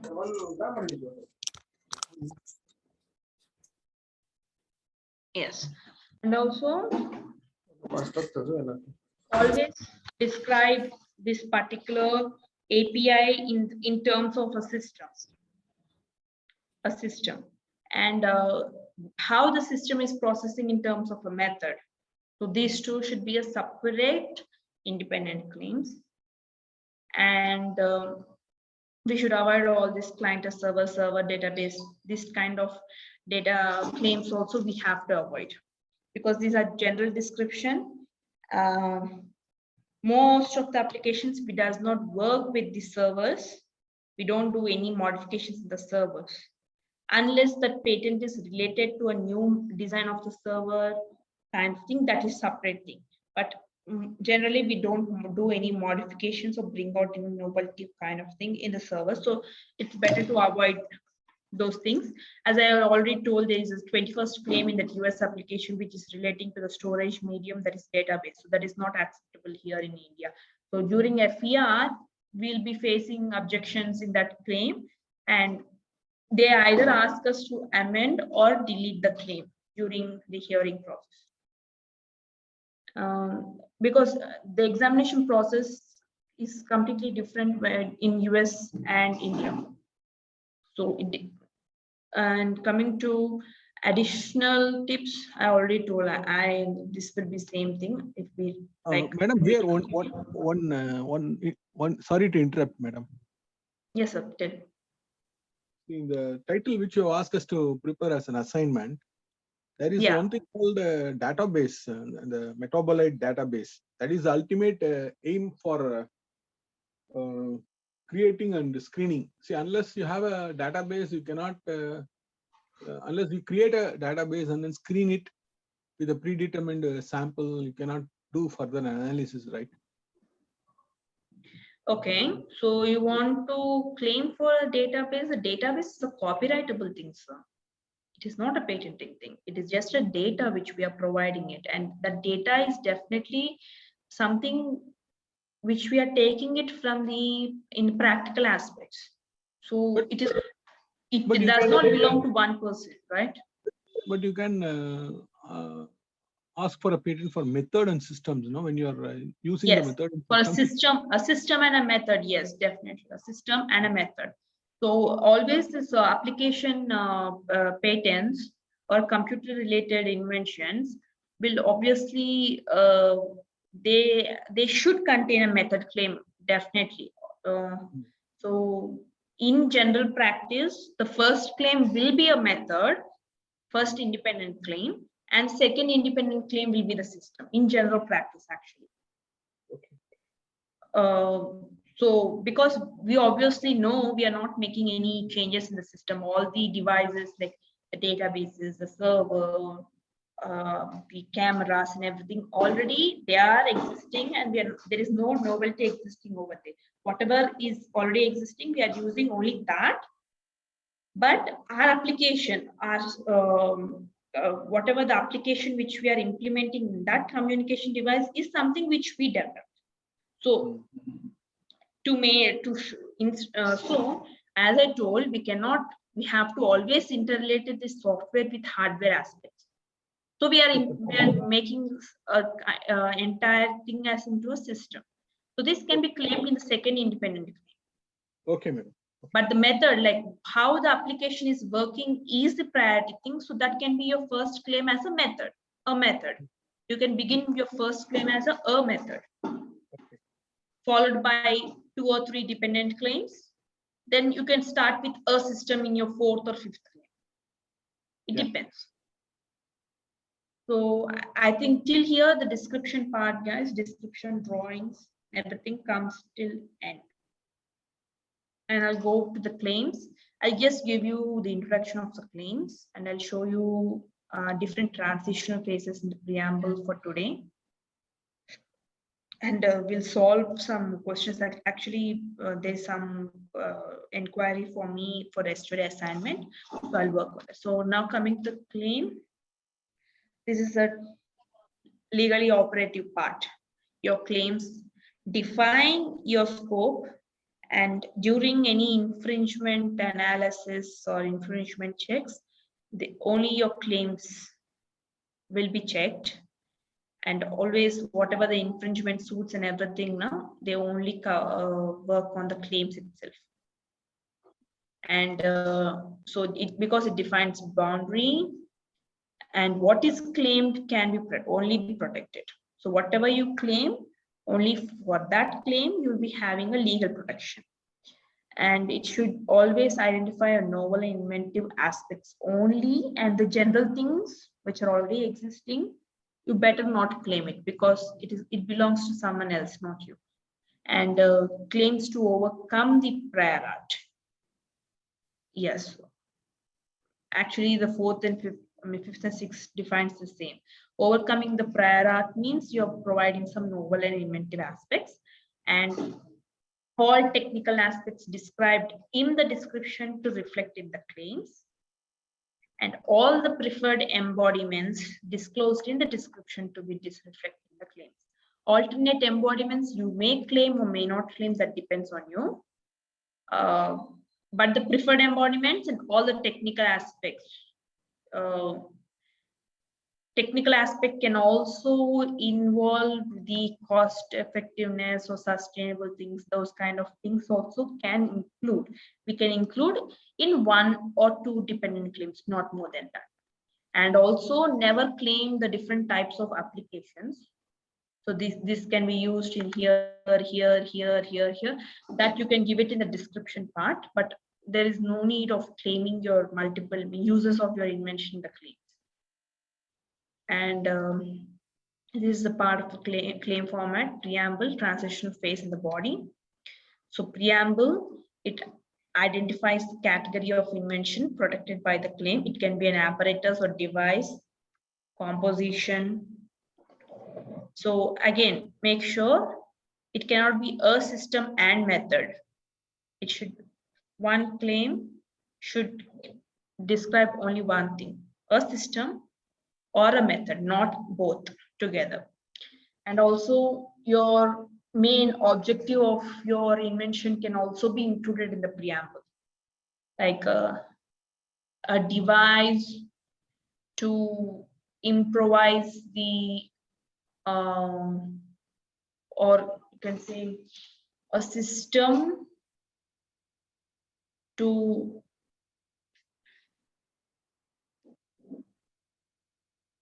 provide a multi-utility of so and so. So the main objective which you claim, which you might claim in the summary section, which must be very important thing, that can be in the preamble. It can be. I'll give you an example like how this can be given. I'll show you the example. This is and today I'll provide you the one of the drafting manual which is prepared by WIPO. That's really good drafting manual. Actually, I'll just share that. There's a PDF document that really helps you most of the time. So, yeah. Yep. So if we go with objective, you can just check it like if you're giving a device to cook rice, a device to preheat the ingredients, like, so that is your main objective. Your device main objective is it is an heating apparatus. So a device to cook, that is you're extending your preamble with object also. But again, if it is preheating device or a heating device, a device to heat a kind of thing, instead of to heat or kind, you can just directly claim as a heating device. So these are the various things. I think my screen, is it visible, guys? Screen? No. No, madam. No. No. Now it is okay. Yeah, okay. I'm sharing multiple times now, so it's becoming a problem. So this is the preamble, okay? Apparatus for making, for establishing communication. So this is your object, your main object, to impose 3D images, and a composition for treating so and so. If you want to add treating of skin dryness. So of treating till here, it is just preamble. Of skin dryness, you're just extending it further. So this all comes under your preamble of the claim. And coming to the transitional phase, I was saying they are open-ended, which can be included further. Further things can be inclusive. Close-ended, we are just stopping the scope over there. So there are two types of open and closed transition phase. So see, in open-ended is including the following elements, but we are not excluding others. We are not excluding others. Others means alternatives of those components which you are saying. So now if you come to a camera, if you claim a camera comprising a camera, so now this camera can be different types of varieties of cameras. Yeah. So it can be an inbuilt or an additional security CCTV cameras, it can be done, or you can also say a mobile camera. And that camera also we have a kind of CCD cameras. There are multiple types of cameras. I'm unable to remember the types. But Drones also, madam. Drones. Yes. Drone camera. Yeah. Yes. Those are different types of where. Yeah. They also include camera. Yes. So now this comprising, containing, characterized by, these are the open-ended phases generally, but out of this we use comprising and characterized by, these two words. In general, in English vocabulary, these are open-ended terms, which generally means that including the following but not excluding others. But in general practice, we use comprising and characterized by. And see, you can see the example, an apparatus comprising a pen, highlighter, to attach one end of the pen, and an illuminating compound attached to the center of the pen. So here, actually, he is giving the exact design part, entire design part, where it is located, where, I mean, to which part these components are connected. And if you also see, the articles are changing. An apparatus is for the first time, because you are introducing the apparatus for the first time. So we are including with an. Pen is also introduced for the first time, so A. But if you see here, the pen is described for the second time. So it's already defined over here. So we use the pen. So we are defining, it's a definitive article, right? So we are making sure that it is related to the one which we already claimed in the previously claimed. So and we should also make sure it ends with a colon, comprising with colon, semicolons. And this is the last part which we are going to describe, then it should be with and if it is closed, then full stop. If it is done, then it's full stop. This is the part of the first claim. Now, if you go with the close and end, we are limiting it off, and we avoid consisting of, generally we avoid it if we want to put the scope in a broader claim, but in the compositions, especially in sequence listings kind of thing, we can use consisting of, because see, if we try to add something else, then the entire composition and the chemical structure will vary. For that, we have to limit it. Like there is no variation. Variations means it will turn into something entire different chemical component. I think the chemistry students can understand what I'm saying, right? For those kind of particular composition patterns, we can use this word. So this is a close-ended thing. So it is limiting the claim to nothing more than specifically what we are reciting. So nothing more than that, whatever we give consisting. So a pen, a highlighter, illuminator, yes, only these three are done, nothing more than that. But if we go with comprising now, we may include an additional things also in this. It is just open, and we are keeping it open for our scope. And you can ask again, why we need to close, why we need to end.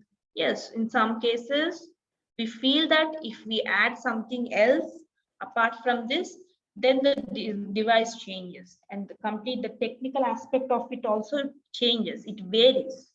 So if it is different thing, then it cannot be a single invention, right? It will be multiple inventions. So these are kind of things. Guys, any chemistry students, like you understood, right, why we use consisting of kind of thing? Okay. I am not a chemistry student, but I'm a chemical engineer, but I can understand what you say. Yes, sir. If we just try to modify the bonding structure, everything changes. We ultimately the final thing might change, right? In terms of other attributes, chemical attributes, right? Yeah, you're right. Yeah. Yes, right. Okay. Then coming to the body, it goes with different elements of the products, apparatus, or different compounds in a composition, or different steps in a process. And also in certain cases, especially in this application thing, where we are introducing it as a system, then we have to show the communication between each thing, like how they're communicating with each other, how the inputs are communicated to the processing module or the evaluation module. So those kind of communication, data communication also need to be expressed. So see, and also there are some limitations, like at least one, that is acceptable, but don't give 4 legs. You're closing it. So if someone else tomorrow claims 6 legs, then that is entirely a new invention. So you have restricted your thing here with 4 claims in the main claim itself. You have restricted it. So your invention belongs only to the holding apparatus is something, a table which we can say, but we have elaborated the explanation. Instead of simply giving a table, we have given an apparatus for holding items. We have just broadened it up. So 4 legs. So whatever the other patent applications of products which are with 4 legs and which also have the other technical aspects similar to your patent claim, then only therefore, it is related to that. But tomorrow I can claim 6 legs, 3 legs. So my invention is different from your invention. But if you see this one, particular thing, there is no restriction of number of legs and kind of thing. So this is a broader prospect, and this is acceptable actually. And you can see the punctuations I was saying. After preamble, there will be a comma, after transition, colon, and these elements, semicolon, and before the last element, you place the and over here. So this is the punctuations which we follow in the claims, especially in the main claim. Dependent claim, we are not bothered with this colon and semicolons. Types of claims, there are product, apparatus, and device claims. These are some kind of examples like which I have given. I think I can forward to you this material if you want. And this is some kind of exercises. So guys, if any questions, please ask me. We can do at least 2 or 3 exercises before winding up the class. I'll just stop for today because I told I'll be introducing you to the preamble, transitional, and body of the claim, and why we use such transitional phase also was explained here. So now you are good to go to draft your main claim at least as of now. Tomorrow I will explain you different types of claims. So for that related exercise also we can go further, but for now we will stop it for today. I think for me also it's too much to do.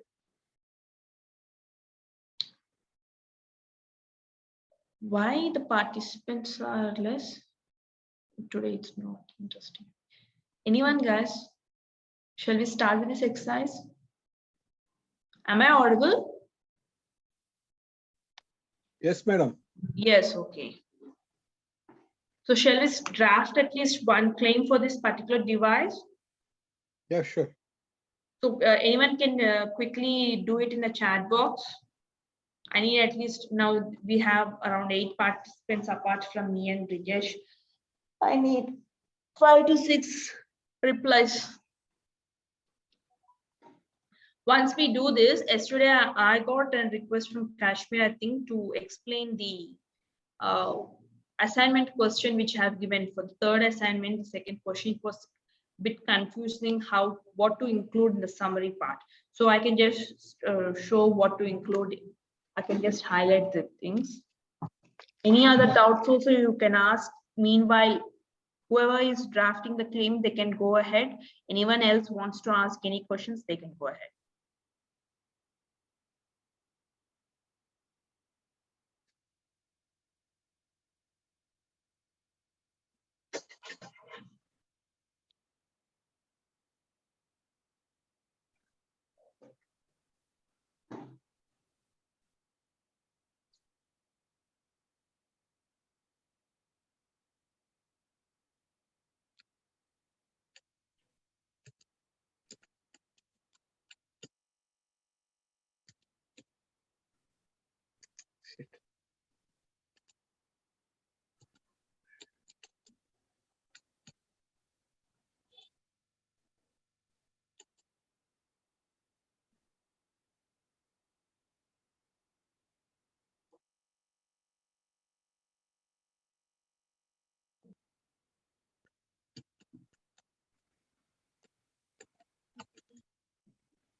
So you can, Muralidhar, and so you can just type it in a Word document and just copy paste entire thing in as a single message. Because I think here in chat box, we are restricted to one line or one sentence, but here, Okay, madam. while you press enter, it directly gets into a single message. Okay, madam. Okay. You can take your time. Actually, we have more half an hour time.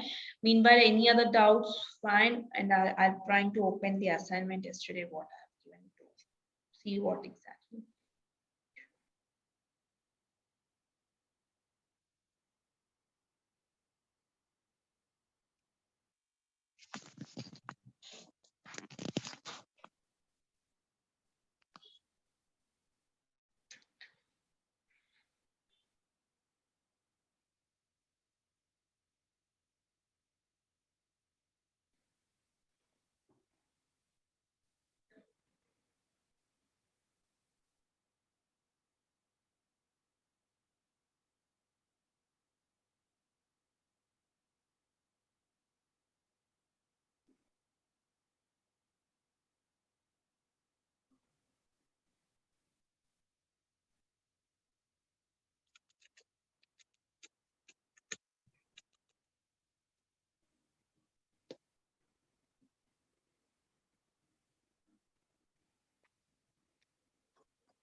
Guys, have at least one person, because we are running out of time. I need to discuss one assignment question with you.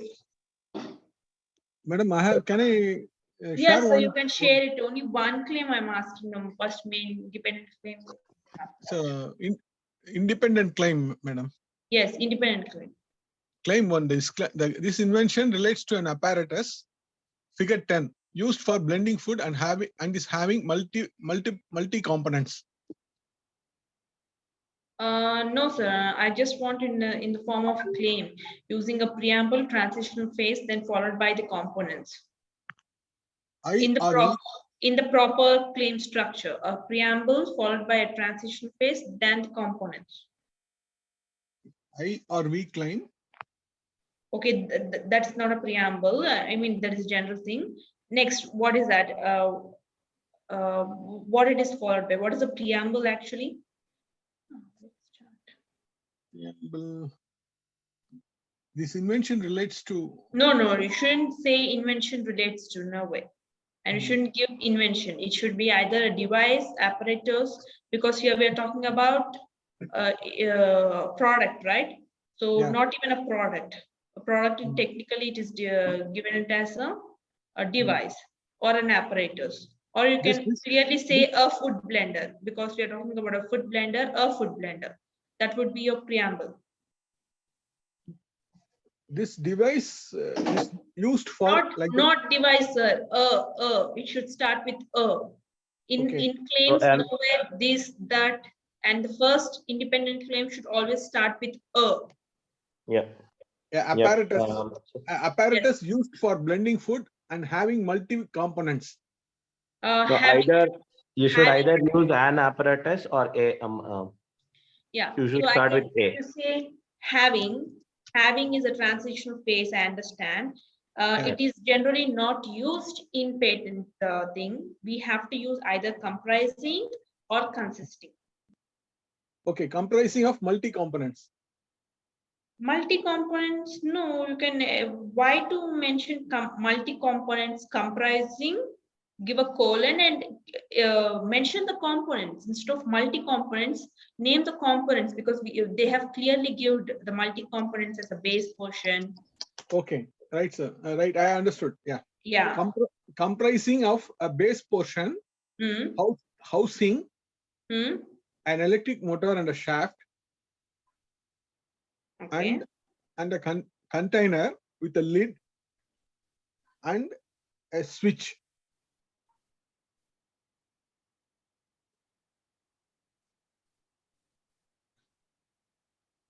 Is it okay, madam, or I need some refinement? Actually, it's fine. Okay, now I'll come, because if we just give the entire thing in one thing, I mean, we're just complicating the thing. You can go with a food blender comprising colon, a base portion 12, okay, housing an electric motor and shaft to support the blades. We can include it in another dependent claim, or else you can just give, okay, I have asked you one claim, okay, then a base portion 12, housing an electric motor and a shaft to support the blades, that would be ended with a colon. Next line, an upper portion 14, colon. Then you also have a mixing tool 16, colon, and a holding structure 30. Okay. Okay. Where again you can go with the second claim, the food blender as claimed in claim 1, wherein the upper portion is a container with a lid to hold food. Okay. Mm. Next, another claim. Food blender 10 comprising of a base portion and upper portion. Okay, this is fine. And also not only Mr. Harshvardhan, it's not only limited to base and upper portion, it also includes an additional mixing tool and a holding structure. If you see, these are also main components according to the description over here. Okay. So 16, 30, these are also things. And 28 and 26 is something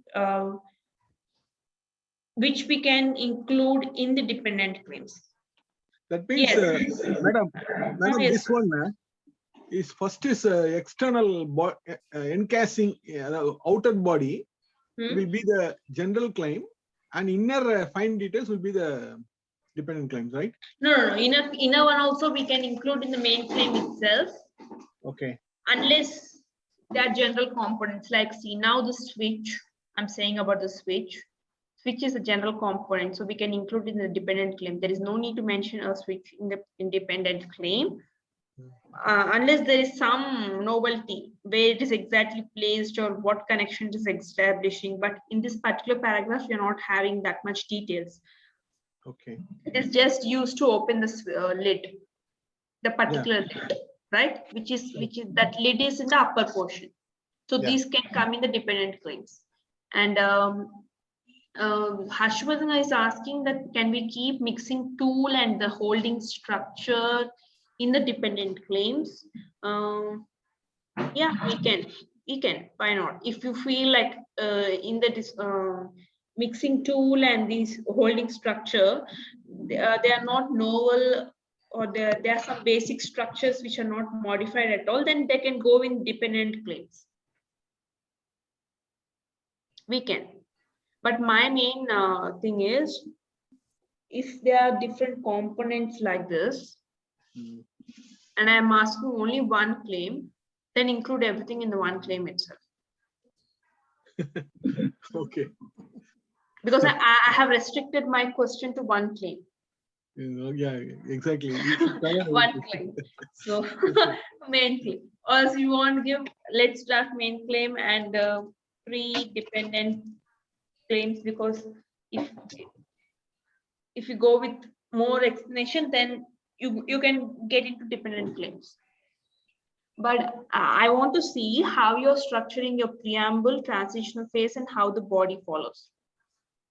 Okay. For that purpose, I asked you to draft this.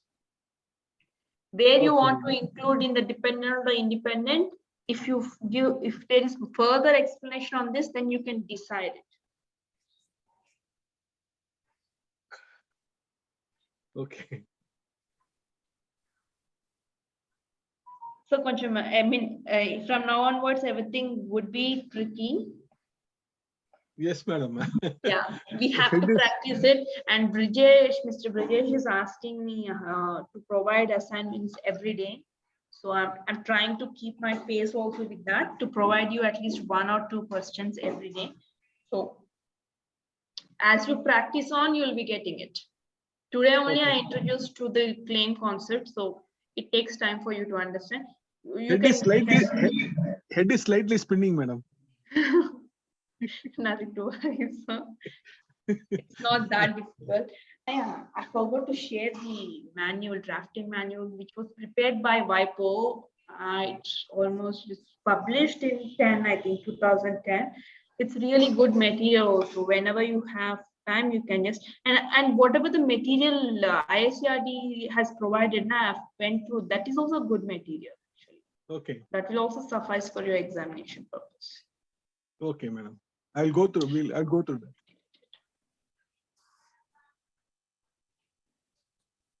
Anyone else wants to know?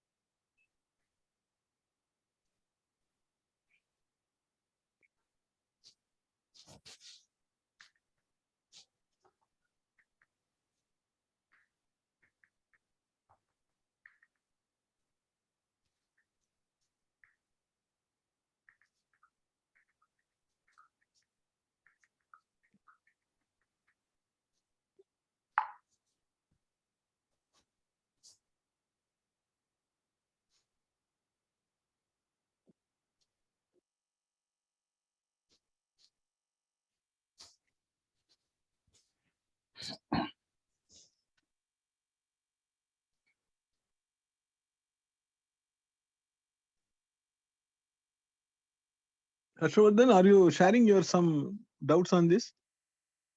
Which one, sir? Are you having some doubts so that you can share?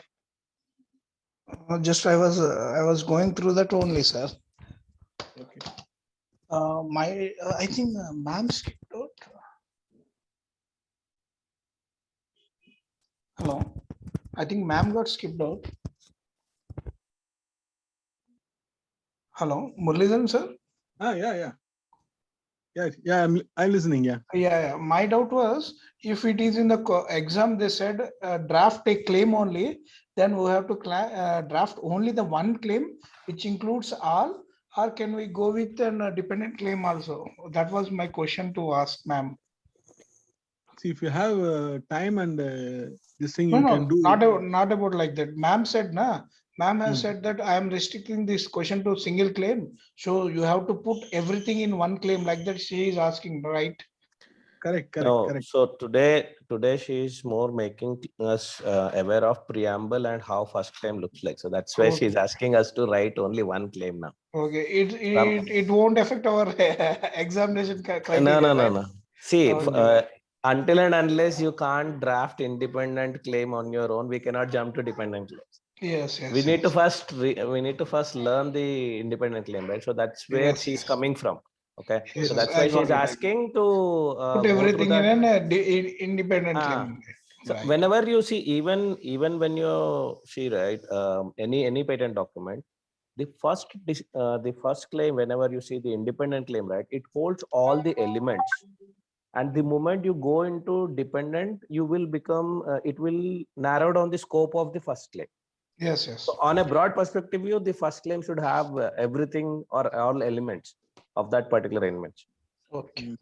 So that's where she want, if we can write one claim with all the embodiments that are explained. Okay. Yeah, that should be, yeah.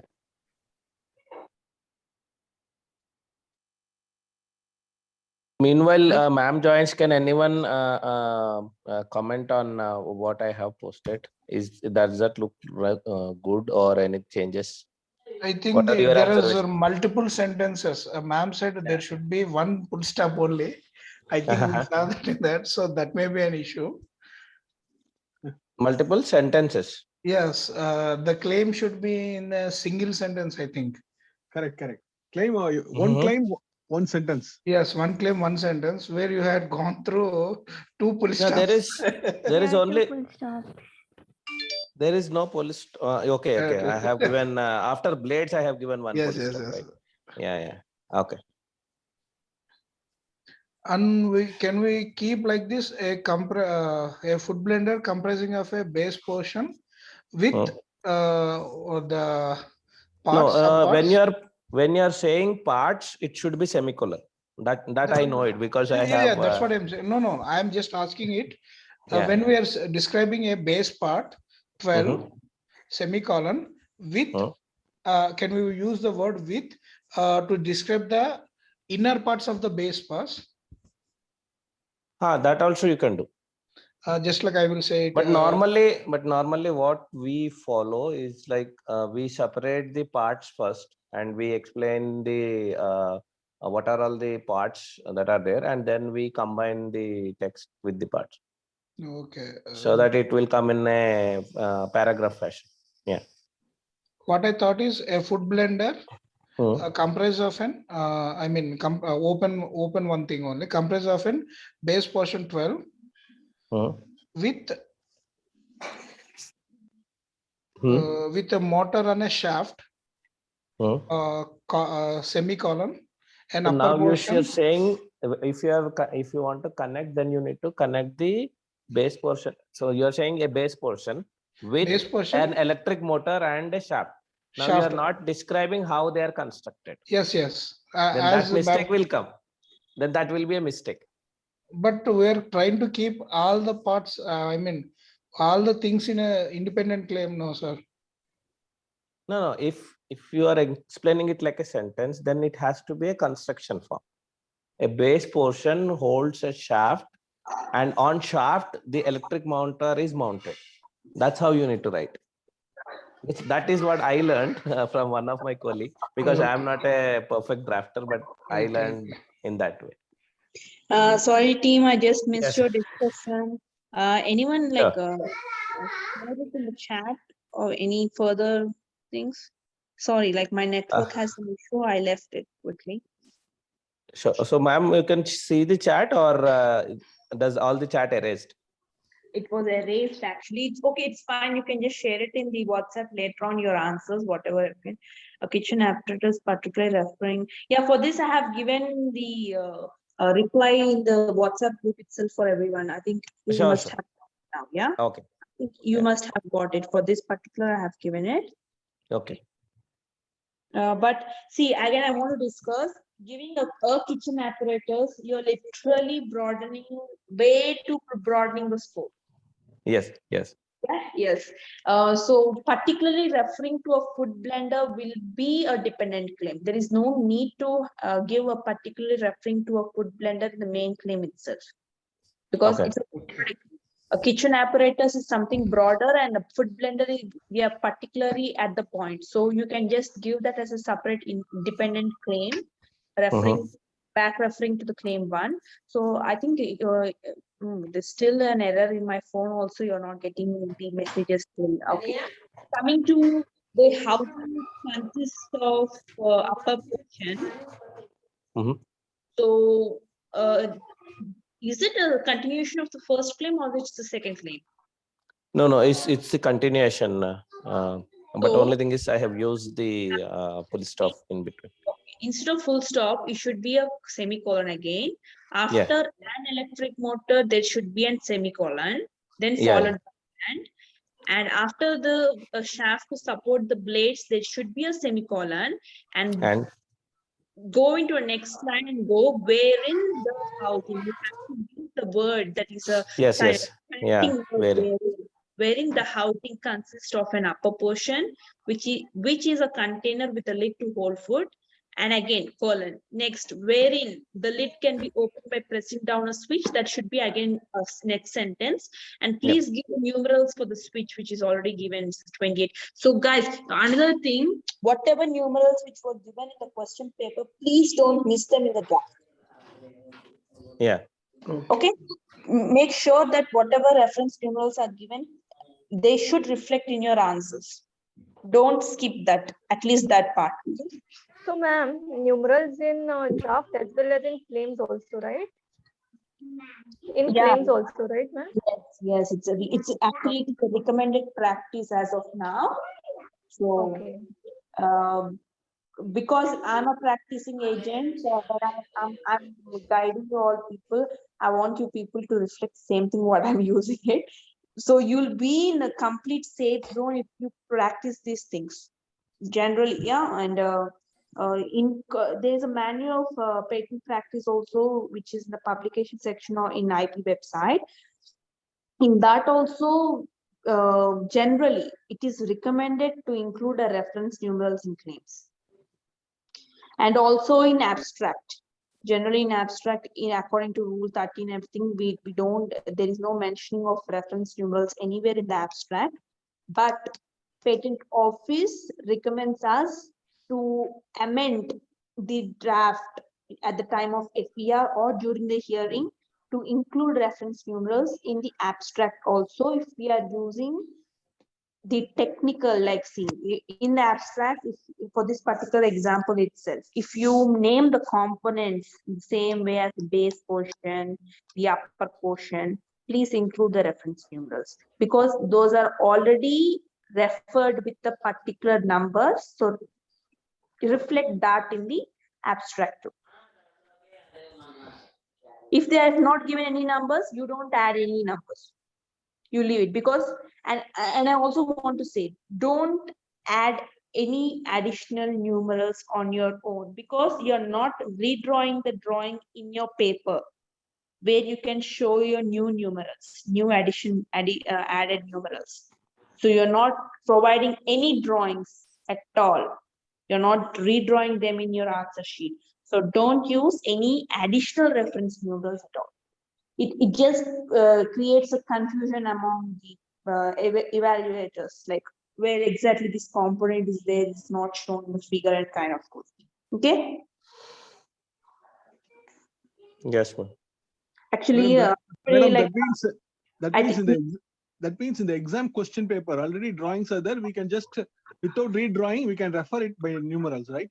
yes, yes. There is no need to draw the drawings again in the question paper. Okay. I mean, in your answer sheet, Okay, madam. you just need to refer it. That's it. Yeah. So that part, at least that much part, and also inclusion of prior art is not there in your draft for your examination. Yesterday, I mean, 2 days back, one of your team member, Mr. Harshvardhan, was asking me to provide markings for your, instead of just providing the corrections or comments like it is fine, that overall the content is fine or kind of thing. He wants me to like give marks for that, and that's really a challenging for me. But I can provide you some tips where you can be in a safe zone to get maximum marks. Like I'm saying, using of reference numerals in claims and abstract, it puts you in a good zone. I mean, you'll be like in a safer zone, getting maximum number of marks. And also looking through these punctuations, especially the comma, colon, and everything, and also the articles, that is the antecedents.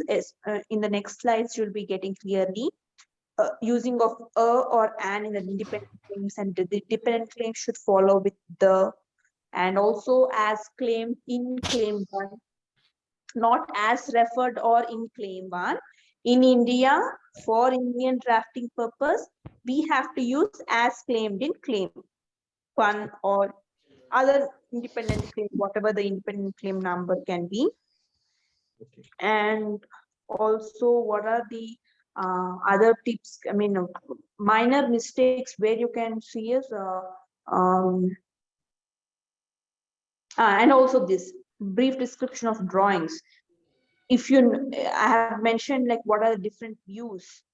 So you can just be on a safe side if you mention like it is a perspective view, if it's a 3D drawing, if it is just a front view or top view kind of thing, you can give front view or kind. So if you use this kind of words, you can gain maximum number of marks in terms of drafting. So this kind of tips I can give it to you. But still, if you want me to grade on marks, then I'll try, but I don't want to do that because even though I don't want to just put any gradings here, at least in this discussion time. Anyhow, No issue, ma'am. No issue. No issue. I can provide you like how you follow the corrections. If you make those corrections, then you can get maximum marks. And anything like yesterday, Kashmira has asked me for the assignment number 3. It was a bit tricky to answer the summary. Ma'am, before going to that, I have a doubt. Can we use a general term with in the claim? With, like, can you just give me as an a base portion with an electric motor and a shaft? In this live example, during claiming, we can claim this as a food blender comprising a base portion with a electrical motor and a shaft, semicolon, a upper portion with a switch and compartment.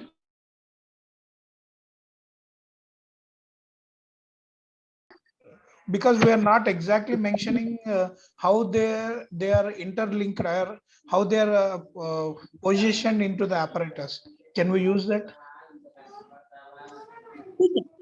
We can just mention that much. But if you see that, like in the description, if you read the question paper, after reading, if the connections must play a major role in the functioning and how they are connected, like where they are. If you find that it is a key thing, then please include it in the claim 1. If you see it is kind of something a generalized, like there will be switch, as I told, the switch part here, they did not mention exactly where, but they have just mentioned that the switch is used In the for upper part. in the upper portion. Yeah. So it is a general description. So I said regulatory is a dependent claim, but as I also told, if the question is only for one claim, please include everything in the first claim itself, because they might at least, I mean, they ask you to claim only one claim, then please include everything in one claim itself. If they give you a provision of providing dependent claims, then you can go ahead. In the exam, ma'am? Yeah, in the exam, sir. Okay. Right. So shall we go to the assignment 3 question, guys? Sure, ma'am, sure. Yes. So now coming to this, if you can open the thing here, read the important part. Kashmira, are you there?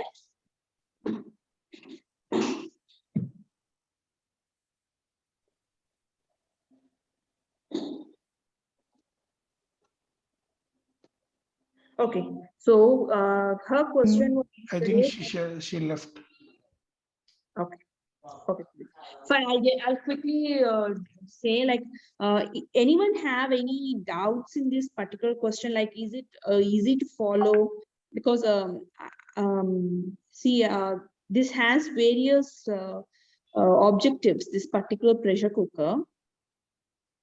So it is a multifunctional thing, which can be used as a pressure cooker and also a microwave pressure cooker. Both functions in both things.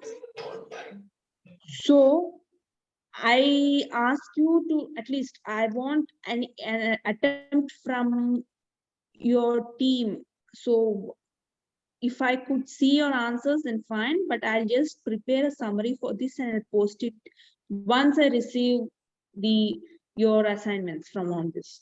I'll show you like how to distinguish, like to analyze or interpret this kind of description, because your question papers will be in this format itself. They'll bluntly give in this way. You have to identify the technical aspects and what are the different alternatives, or what are the in different ways it is working, because it's clearly given a multi-function safety lock. And also if you go with the starting paragraph, first paragraph in the second question, like it may be a conventional pressure cooker, or it is also a micro pressure cooker. Ma'am, are you sharing something? No, sir, I'm just reading out the question because Sure. I have logged in from my mobile phone. I'm unable to do the sharing part. Sure. Yeah. Yeah, So, sure. Okay. so it is an assignment 3. Yesterday I have shared it. So if you could open the question in the first page itself, and that is a second question. I asked an additional part apart from title and abstract. I asked you to draft summary also for this yesterday's question. So in the summary, Kashmira has pointed out that she's facing a bit difficulty to identify the technical aspects over here and different ways how it is worked. So my question is, read it properly, and if you see it in the first paragraph, you can see it is a multifunctional device, which is as a general pressure cooker or a microwave type of pressure cooker also, depending upon the material used to manufacture it. So these two are something different technical aspects, two different technical aspects of this, functioning as a normal pressure cooker and a microwave pressure cooker. And coming to another different technical aspects are, it is the safety lock.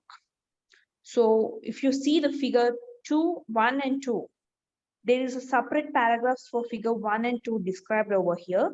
So these two will be two different separate aspects of this, because it is a multi-purpose lock system. So if you can clearly read those two paragraphs in the page 2, after the drawings, they are immediately followed by 2 paragraphs describing figure 2 and 1.